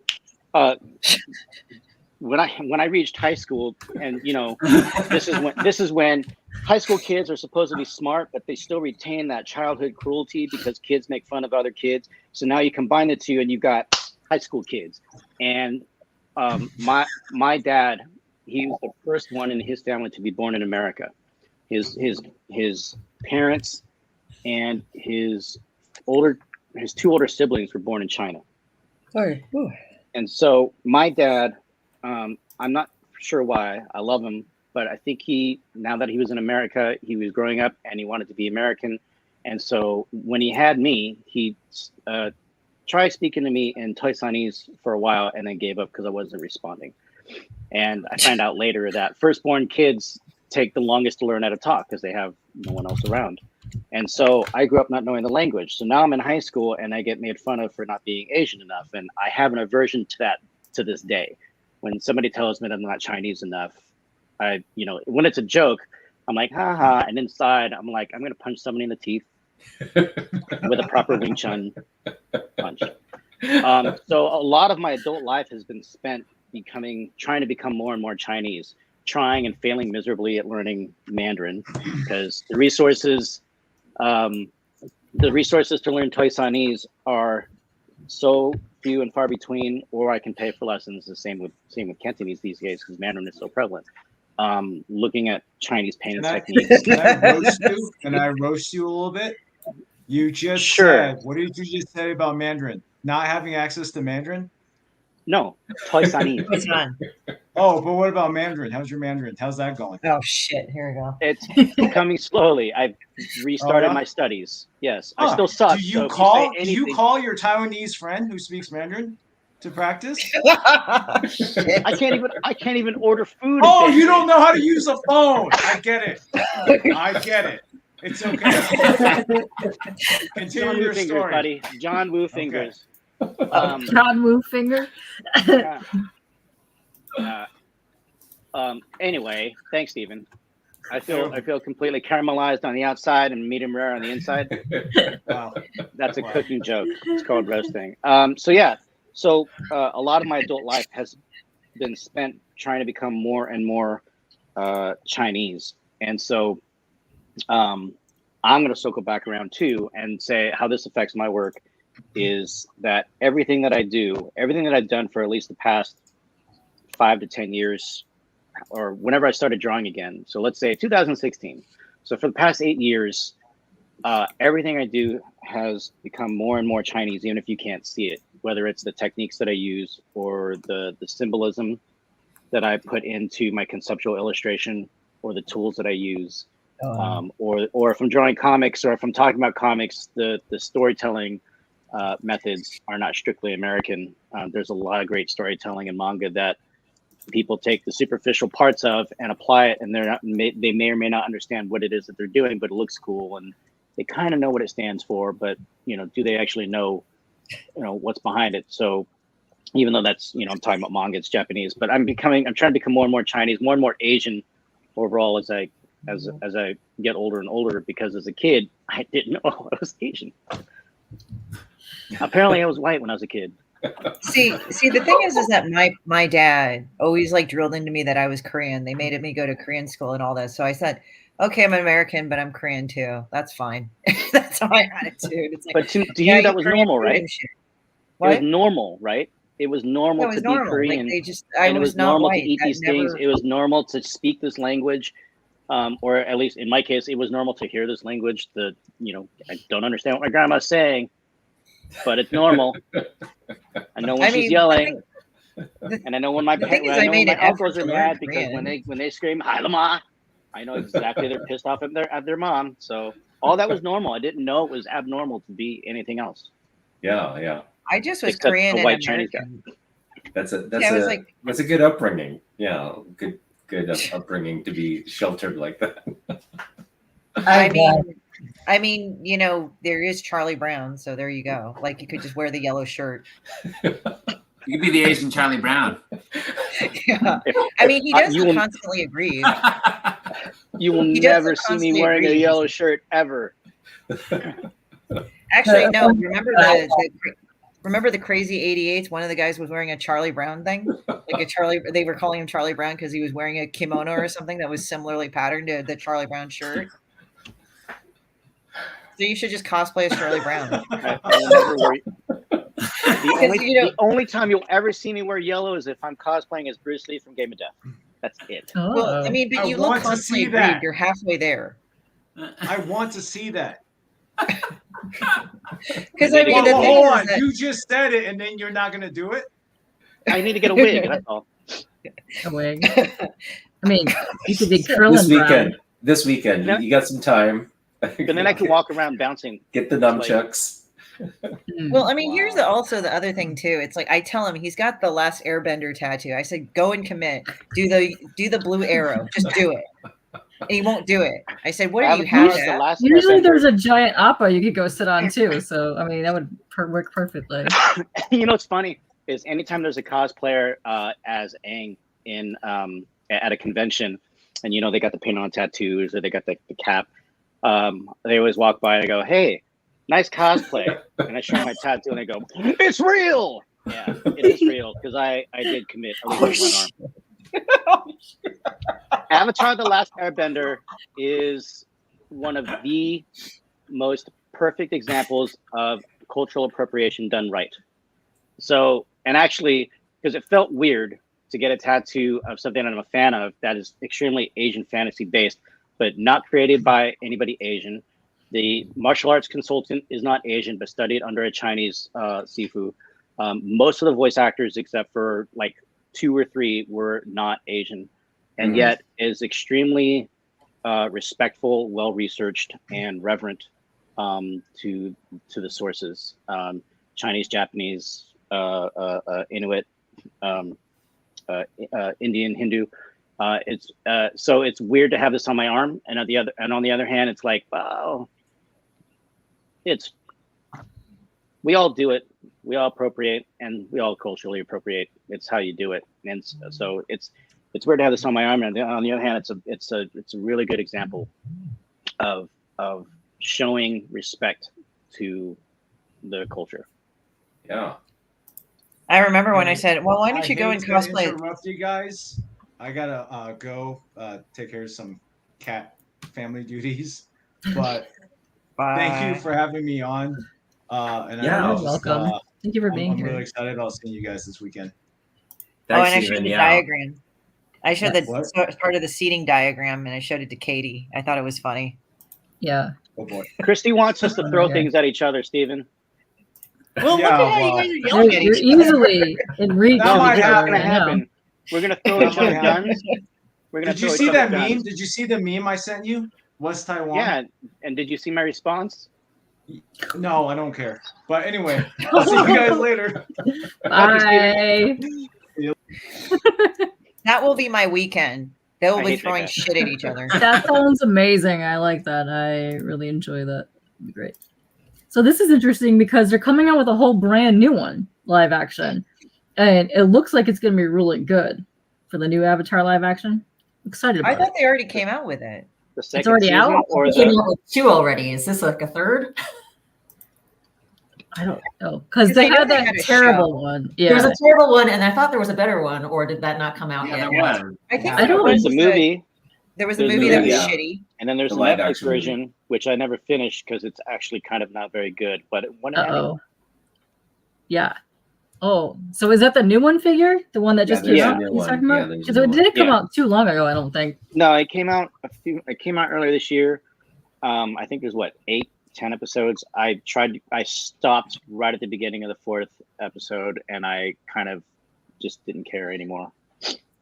Well, it's kind of funny. I was remembering I said, because I'm not completely familiar with Legend of Korra or The Last Airbender. I just know of it peripherally, right?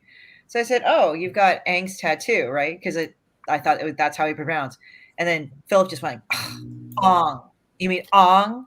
Like that. And I'm like, okay, dude. Yeah, Nerdery about that. they pronounce it wrong in the In the movie. M. Night Shyamalan movie. I never watched it. I don't give a shit. It's It's pronounced like the number Ong in one the thing that movie. everyone It's was pronounced like, Aang what? in the cartoon. Oh, okay. That is the biggest bunch of crap I ever did here, Jay. Get out of here with that. Talking about evolution is not the best live action translation of a cartoon today. Get out of here. The best Wait, live Goku action was like a translation white of dude the with spiky cartoon. hair. I was like, what the fuck is this? Like, I was what is very all excited this? to Like, see my boy from God in there, but no. It's not. So I want to kind of end with your thoughts on again we're promoting Asian Invasion, which is sort of just a community engagement of our Asian American artists in the Bay Area that are in the comic book industry. And I do want to ask each of you, there's a fair amount of representation in the comic book industry. There's been some pioneers in the industry. Obviously, we look at where Jim Lee is. He's heading DC Comics. the money and the power. Oh, sorry. Right. And, there's a lot of artists in doing work, getting recognition, winning awards. How has that either helped or hurt your own sort of career path, and what are some of, I guess the challenges and barriers that you've personally experienced working in the industry, if any, and also how it's maybe your identity has helped you. We touched on how it's helped your art, but how has it helped your careers? And feel free to chime in. I don't know. I just draw messed up shit and people accept it. I don't know. I think they think it's funny. So, it's like I don't draw like anime stuff or anything. I just draw really warped shit and it's like it goes out there. So I think people kind of like get kind of amazed by that or like they're kind of shocked by that. But, to kind of throw it off there or throw people off, like I'll draw a really gross character, but then I'll actually dress really nice. So I like fucking with people that way. So I guess that's one of the things that I play with. So I don't think it hurts me or anything. I think they just expect a certain thing from me. But then again, it's just, I think they expect certain things out of anybody and I just kind of mess with their head. So that's kind of nice. Mm-hmm. Well, I think this is an interesting question because as an artist, as a visual artist specifically, we're not required to show our face, or at least we didn't used to be. And so to have an Asian person in a TV show or a movie was different because if you're an Asian male, nobody wanted that as a lead man. And if you're an Asian woman, everybody wanted to eroticize and fantasize and fetishize that. and we weren't worthy of having notable roles because we were seen. But it's easier to be an artist because nobody had to see us, unless you're doing certain types of art, unless you're presenting Asian art. There's a wonderful photographer. Her name is Jingna Zhang, I believe. She is the founder, or at least co-founder, of Kara, the app, and she used to do a lot of fashion photography. She's an anime fan, and I believe she worked for a lot of well-known fashion magazines. I think probably heavily in the East Asian area. So the East Asian publications of Vogue, et cetera, et cetera. She was a lot of it. She's been told repeatedly by creative directors that, well, one, they look down upon her because she's a woman, and two, they said that her stuff is too Asian. So if you're presenting Asian art, and unfortunately also if you're a woman, well, you've got two strikes against you there, and which is stupid. And then if you've got Asian art, unless it's anime, it's maybe doesn't fit the aesthetic. These days things are changing a little bit, and anime and manga are extremely popular. But as an artist who is also Asian, one, I don't technically need to show my face. My work represents me. So I'm not a movie star, I'm not a TV star. So Jim Lee being Asian, Danny Miki being Asian, Stan Sakai being Asian, I don't know if that necessarily helps me. It doesn't hurt. So so that's one thing to think about, I think.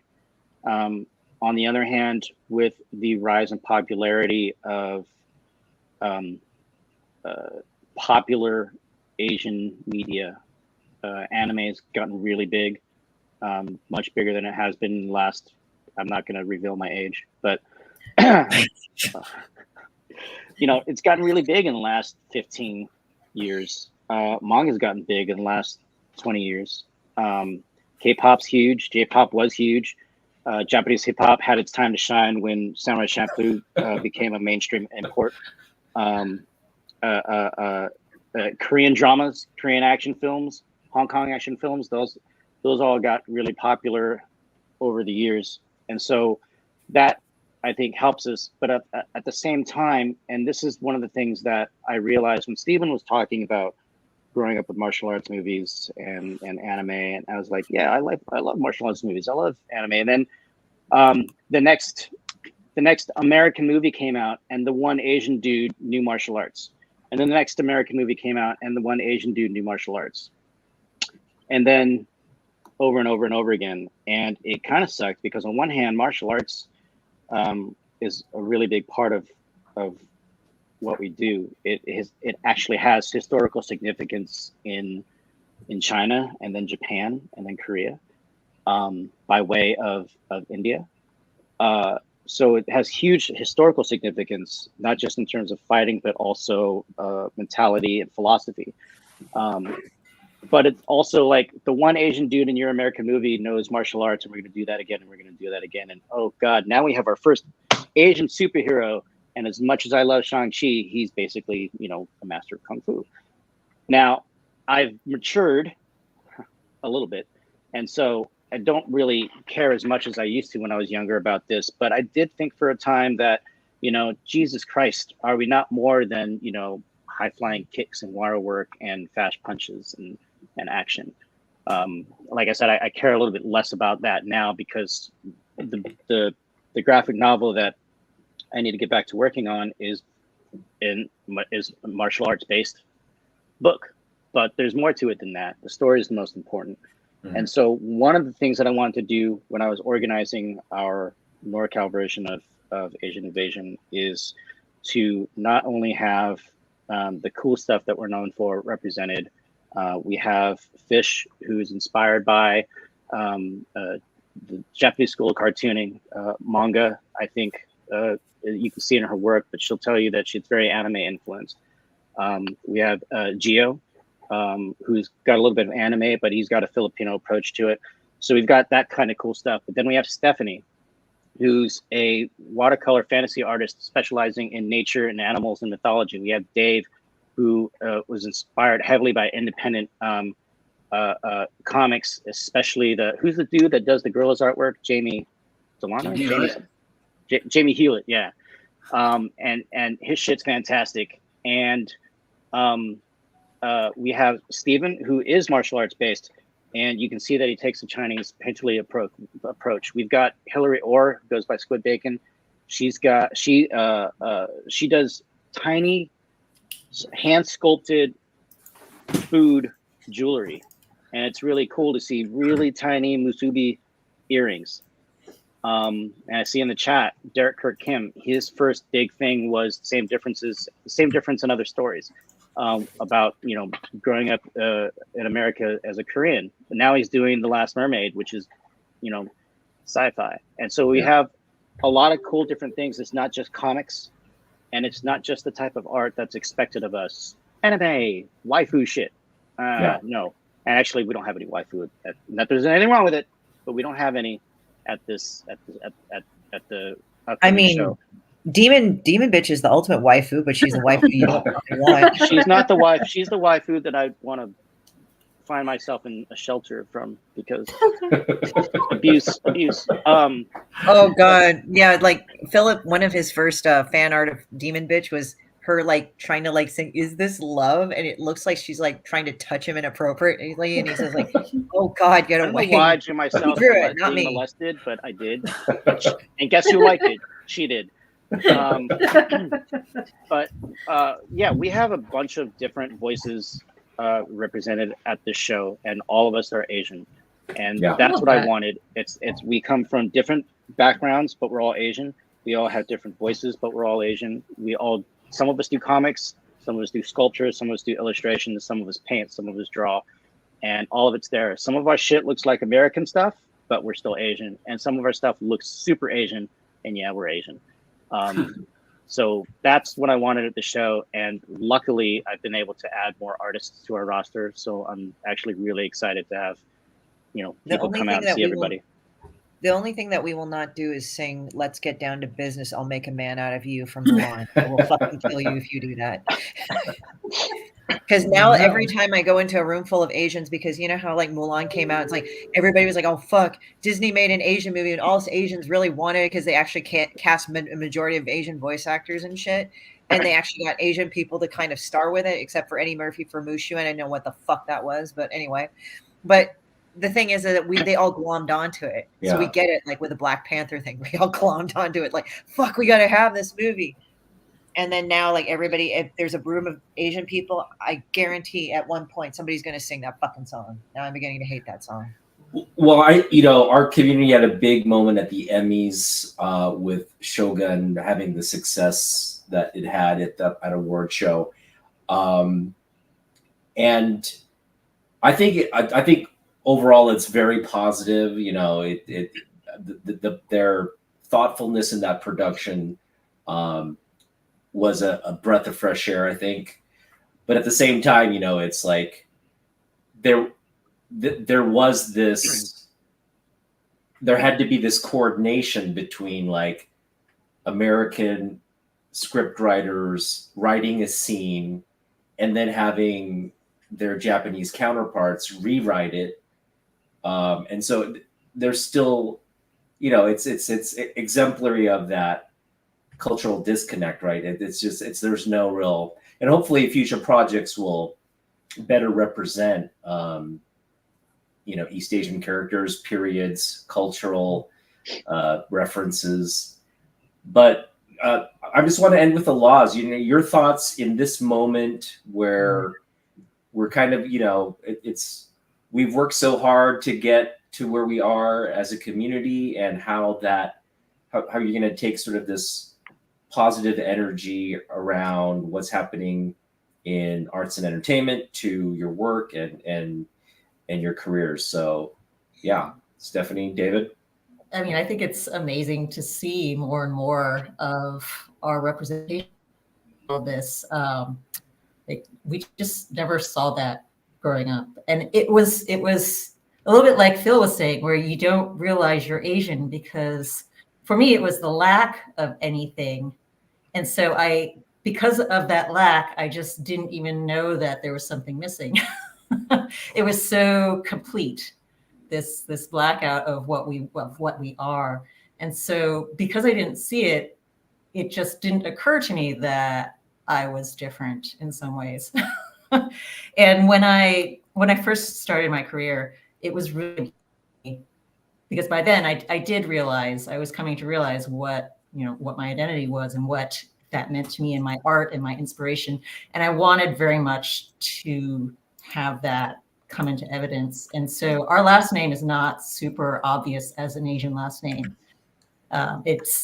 It happens just because of the way it was translated when the first generation came to the US in our family. They were asked, how do you want to spell this? And some people choose L-O-W, Lo, Lao, Lee. These are all kind of variations of the same thing, but our family chose L-A-W, which frequently gets mistaken for not being Asian. And in fact, one of my cousins who is I think she was doing some kind of marketing, she actually decided to change her last name to Law, even though her mother was a Law, so they changed it to, they had a different last name, but she changed it to Law because she didn't want people that she was speaking to on the phone in her job to know that she was Asian immediately. Because for her, it was an advantage to have that ambiguity. For me, I felt the opposite when I decided to, when I became professional with my art. I decided I really want to make this evident that I am Asian, and so it was important to me to include my full name, which is Stephanie Playman Law. My middle name is Chinese, and I actually went with that for many years, and I eventually dropped it, not because it wasn't important to me any longer, but because it got mangled all the time. No one knew how to pronounce it. Yeah. And no one knew how to say it. And even when they do know how to say it, there is actually not a correlating sound in English for the sounds of my name. And so it was just not something that people could really wrap their brains around. And so eventually I took it out from my professional name that I use, but it was still something that was extremely important to me because it was so much of what influenced me, what influences my art. You know, you guys were talking about all the kung fu movies and all these action films, but there was also a lot of the other kinds of movies that our parents watched when we were growing up were these soap operas, which were extended, long, dramatic. Dave has an aversion to that music that happened these things, but they were these really elaborate, costumed, sort of fantasy historical, and it was a large part of what influenced my art as well. Were these kind of fantasy, more fantastical stories that my mom was she loved these. She was just watching them all the time. Yeah. And so that was kind of the background. That was the kind of background stuff that was going on in our household. There was definitely a lot of these action kung fu movies, but there was also this softer, dramatic side that was also, my grandmother was also always watching these. Every time we went to visit her, something was going on the TV in the background with this. Yeah. And he was the one who first told me stories about fox spirits and Chinese ghosts. And this is where I was influenced, where I first got exposed to that, and where I started drawing these kinds of, Asian folklore. This was stuff that my grandmother had mentioned to me when she saw I was drawing fairies, and she said, "Oh, let me tell you about these fox spirit fairies." And so, now everyone knows about kitsune. Everyone's drawing and doing those, but it was a unique thing in the 90s to be drawing from these sources that most people were not familiar with yet, that they had not had exposure yet to this mythology and this whole branch of fantasy that is Asian-based.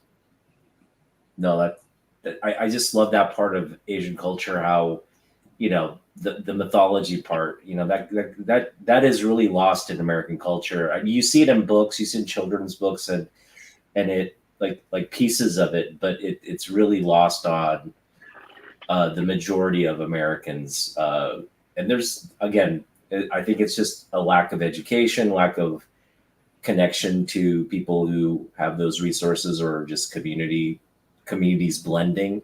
But you there in the Bay Area obviously have, a more diverse, inclusive, sort of shared community there as opposed to other parts of the country. So yeah, very The other representative. thing about the integration of the mythology into our everyday was something that I noticed is it's just prevalent everywhere. You see dragons and phoenixes stitched onto blankets and pillows and wall hangings and things. And when we have Moon Festival, we talk about the Moon Lady and the rabbit up in the moon. And there's this kind of magic to everyday interaction that is lacking, I think, from just white American life, where you accept these things as just part of your everyday, or even just for a celebration, for Moon Festival or something. We talk about these things, and there's this fantasy element to life. Yeah, absolutely. Dave, yeah, you've been rather quiet. Sorry, we haven't focused on getting to you, but yeah, I guess you could close us out. What your final thoughts on the discussion so far? Oh yeah, I think one of the things I love about the comic book industry, to kind of answer that question you're saying, is how diverse it is. I mean, when I came into it, I think I never set out to have my close group of friends all be Asian. It just happened that way, and that's the only place in my life that's ever. I mean, everywhere else, my profession and school, even where I live, like Asian people are scarce for some reason, and it's not because I set out to not have Asian friends, but in this field of work, in comic books and in art, strangely enough, it's just like there's a huge Asian community, and they're all so willing to help and support each other. I think it's an awesome thing. I've never felt like, I think I've been on a panel before where they talk to Asian creators, and they're like, well, what kind of hurdles did you have being an Asian? And this, and I was like, if anything, it's like a benefit to be Asian in this world, because there are so many people who are Asian in it that are willing to help each other. And I think that's a great thing. I think I've never felt that I didn't belong because I was Asian.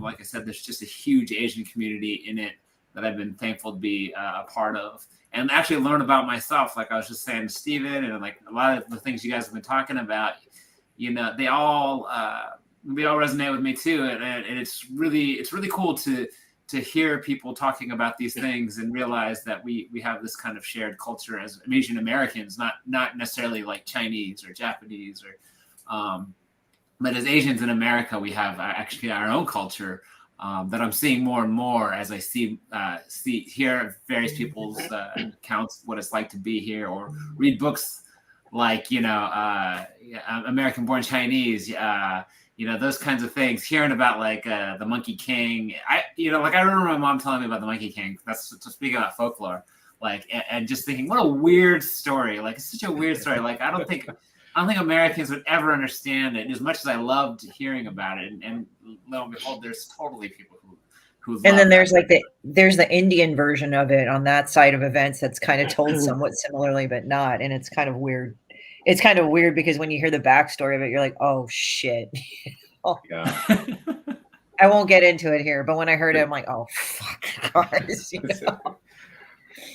But yeah, so I'm just like to top it off, I'm super thankful to be part of this community. Like Phil was kind of talking about the diversity of the people that are going to be at the Asian Invasion event.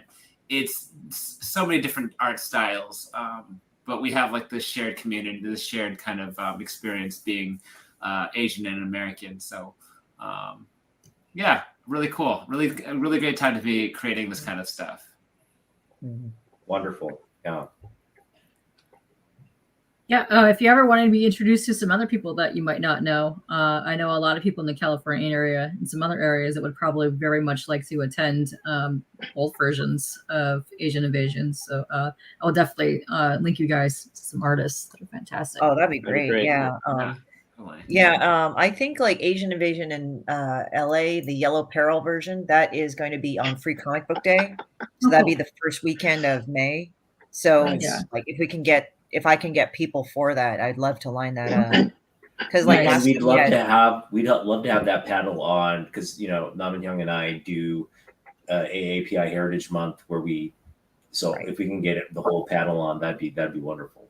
because like I know like we managed to get Porn Sock Pinch and Ote. I think you might have had Don Wynn on there too. Yeah. And then there's Mog and Mel, like Mog Park. I'm trying to remember what other people you've had on the show because like my brain is in the lumberyard right now. So I'm like kind of like siphoning through that. But I know I've had a lot of really good people on there as well. So Yeah. But I'm very I like pleased that you called it the Yellow Peril version. because so when we were kind of like looking at NorCal versus SoCal is like more, I don't know about laid back, but they're more kind of experimental with names. So I did the Yellow Peril thing as like a ironic thing, but when we were talking about NorCal, it's like that might not be well received in NorCal, even though I'm being ironic. So we just did NorCal version just to kind of differentiate the different shows, because my evil plan to take over world domination, because apparently I'm an evil Asian person, is I'm fucking with that, by the way, because of that whole concept. But you just take a seed and just kind of throw it somewhere, and then if it lands, let it sprout and grow and acclimate to its own environment. So it's sort of like this plant may be different than the one in LA, but it's genetically kind of the same. Yeah, when you have your first Asian Invasion at a nonprofit, the subtitle Yellow Peril probably doesn't go over well with boards of directors, so we had to scrap that. And because of that too, like I had to make sure people knew like it's an art show, so like I had to tongue in cheek put that on all of our promo items. Like the first last year when I designed the poster, there's this huge. I took Christie's artwork and handwritten logo, and I was asked to not use the skull, which I think is a badass skull, and I think it's hilarious. I but love we that were asked. skull. I think it's so cool. We were asked not to use it and I understand it completely. I understand it from a business perspective, nonprofit perspective, and then so. I took her logo. It says Asian Invasion, and it's really huge, and it's in red. And I looked at it while I was designing the poster, and I put a bunch of artwork in the back, and I thought, you know what, this is huge. So I put in parentheses, "Don't worry, it's an art show," because I was afraid that it's weird. You think of Oakland, San Francisco, Bay Area as like a liberal place, but maybe it's also too scared. And so we had to scrap some of the more edgy, tongue-in-cheek stuff. And that's too bad. Yeah. Yeah, but you know what? It is what it is, and at least we've been able to keep the name Asian Invasion. So. Well, and now that we're in a comic store, I think we could probably have a little bit more relaxed things on it. I mean, as I just said, like I kind of throw it out there to see what the fuck happens, and it's kind of funny. So it's you've like, seen that King Kong Comics used the skull in one of their promos. They took the skull from wherever they got it, and they used the skull. So like, sweet. Yeah. Nice. I mean, I just did it to be funny. It's like the slitty skull, and it's like the Punisher because of like the whole COVID-19 thing. There's like the skull and shit. And then I just decided to do the slitty eyes and everything just because I just wanted to. I still need that shirt. I still need to get that shirt. I want to get that shirt. You need to order that shirt, dude. Yeah. Like I have that shirt. I'm wearing that shirt probably on Friday when we do setup or like get our shit in there. That's a great con. That's a great con shirt. Yeah. You can order it. It's like it's kind of weird because like how you have to get apparel done and everything. It's all messed up. But also, here's the thing too. I actually have pillows that are available to order, so you can get pillows and blankets of Asian Invasion done. Are they body pillows with the skull on it? Yeah. Weird. No, they're the saucy bottom pillows with demon bitch on it. But however, if you get the blanket, you can straddle it. I know. Don't tell me what the fuck you do with it, but you could Oh, straddle you can make it. a demon bitch body pillow. Oh god, No, I have to take a look into that. These are just myself standard being size pillows. molested They're by just square demon pillows. bitch. I don't need a body pillow. I'm sure you don't. But you were suggesting that you were going to go and like get like a blanket of Asian Invasion so you could straddle it when it's furry and everything. I did not say that. That came out of your mouth. Well, okay, Charlie Brown, but Oh. Okay. All right. Because he's constantly aggrieved, you know. Well, we know it's going to be a fun weekend with you guys. So if you're in the Bay Area, go check them out this weekend at King Kong Comics. Should we put up the Asian Invasion promo? Sure. Yeah. There we go. Which promo? Oh, just the sign that you have, not a big blow up of me. There we go. Yay.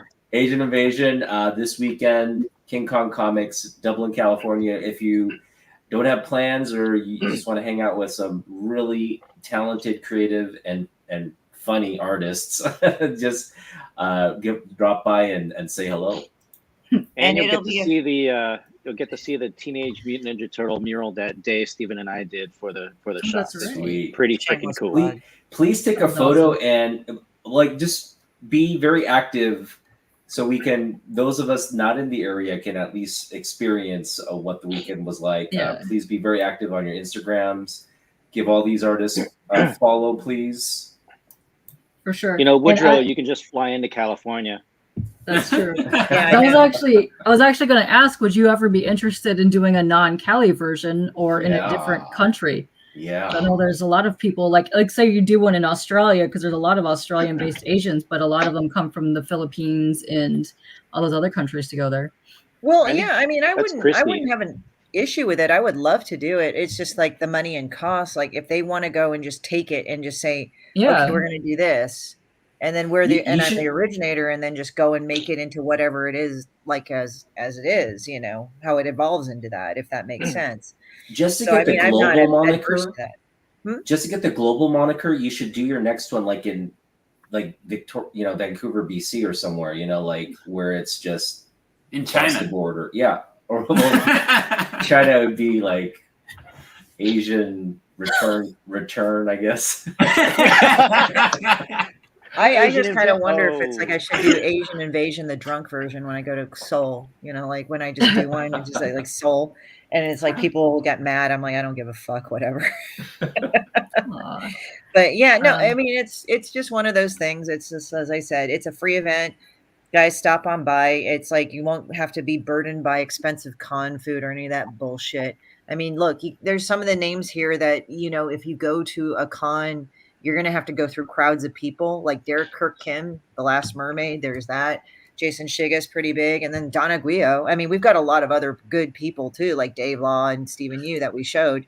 So it's like we always try to make a mix of people that are up and coming to people that are already established. And I kind of wanted to keep that as a flow. Like when I was telling Philip, when you do the NorCal, make sure you have that. It's, I mean, I hope that Gene Lin Yang would like to do it. I don't know. I mean, I don't know, because he's really nice and really like easygoing, and I'm not. So.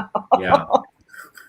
Well, I'm going to throw this out there, Jim Lee, if you're watching, you're invited. You're invited. I don't want to pull the fucking Korean card, dude. Please. Jim Lee, your table fee will be $1,000. I think we would have to pay him. That's Jim coming Lee, out of your table salary. fee will be $1,000.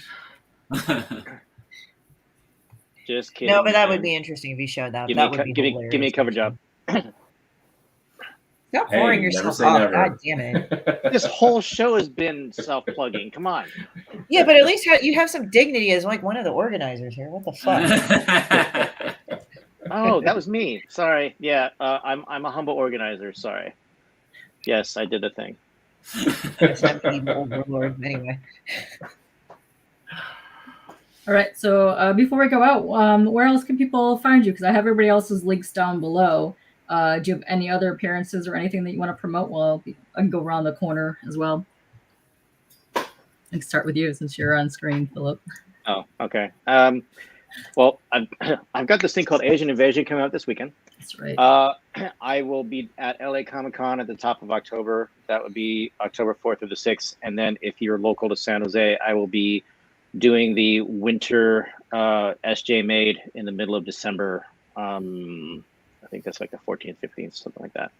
And I'm not going to table at Fan Expo, but I might be there with my friend Ian Markoff, who is a friend and someone that I've done covers for. So that's where you'll find me. And then once SJ Made is over, I'm going to hide in my hidey hole and go to sleep. Oh, wait, no, I have work to do. Sorry, I don't get to sleep. Sleep is for suckers. Yeah, who does that? I don't know. I don't know. And Stephanie, same question. I'm pretty much a art hermit these days. I don't really get out too much to too many events. So I only have this lined up. I think the next thing on my schedule is not until middle of next year in DC. So that's just me. I'm sitting here painting most of the time. Super happy that she do this show because she did stop doing shows, and I'm super happy you're coming out. Yeah. I stopped doing shows mainly because I ended up getting sick every time and I just want to make art instead. I just want to sit here and do stuff. So it's not too often that I go out to places any longer these days. It's just Dublin. Well, I hope everybody has a great. They consider it a. Oh, sorry. Oh, sorry. I was just saying I'm really looking forward to it, though. Oh, I really hope it. Did you guys consider this a con, or do you call it more like an event? Would you consider it? I'm calling it more of an event because it's not really a convention. A convention technically is a place where you go and network, but it's an art show. It's you network at that too. Event. Yeah. You network at that too. You can network anywhere. What the hell are you talking about? I'm being pedantic. Do you not know me? You look constantly aggrieved. That's all I know you fucking do. Well, I mean, that's why people said you should cosplay as Charlie Brown. Charlie Brown, Just make sure you get the marker to do the knotted brow, you know. Oh, Jesus Christ. Anyway, looks like Charlie Brown, but the Charlie Brown, I felt like there was a part of him that was Asian though. Like when I read the, I don't know the if neuroses. Yeah, maybe that was just the neuroses. There you go. Yeah. The neuroses being bad at sports. No, wait, we're good at sports. Never mind. Ping pong. Yeah. Okay. Oh, the Kalu. They think that you should do Kalu. Yeah. A couple people have mentioned that. Yeah. Jesus Christ. Oh, what about you, Dave? What do you got coming up?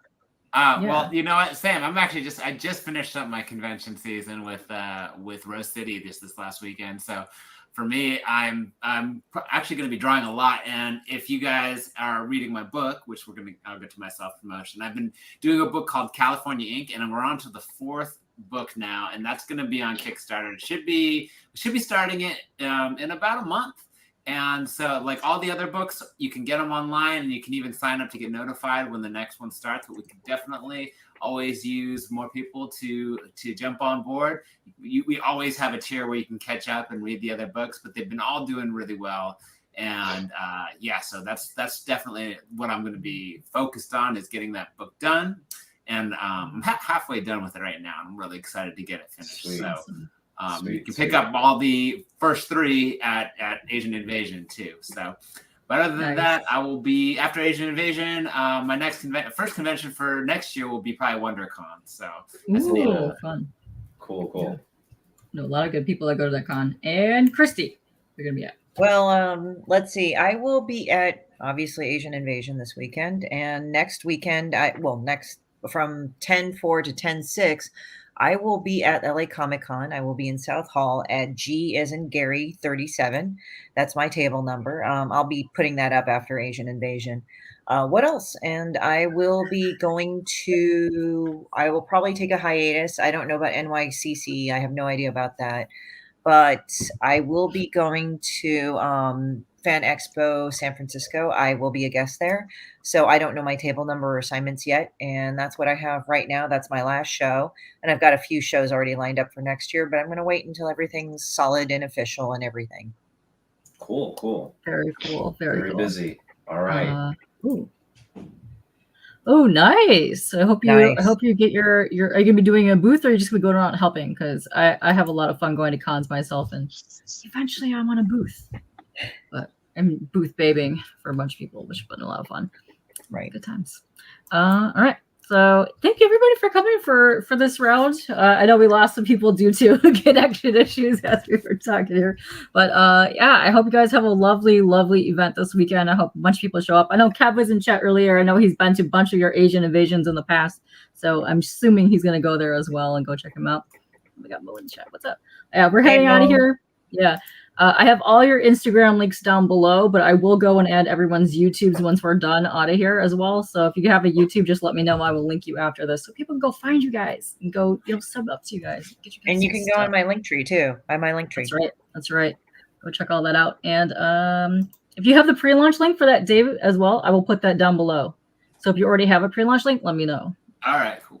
Okay, cool. But yeah, let's get on out of here. And thanks everybody for showing up. Thank you guys. Thank you. Yeah. Thank you both. Thank you both very, very much. Oh, you're welcome. Thank you for being here. And I have no outro.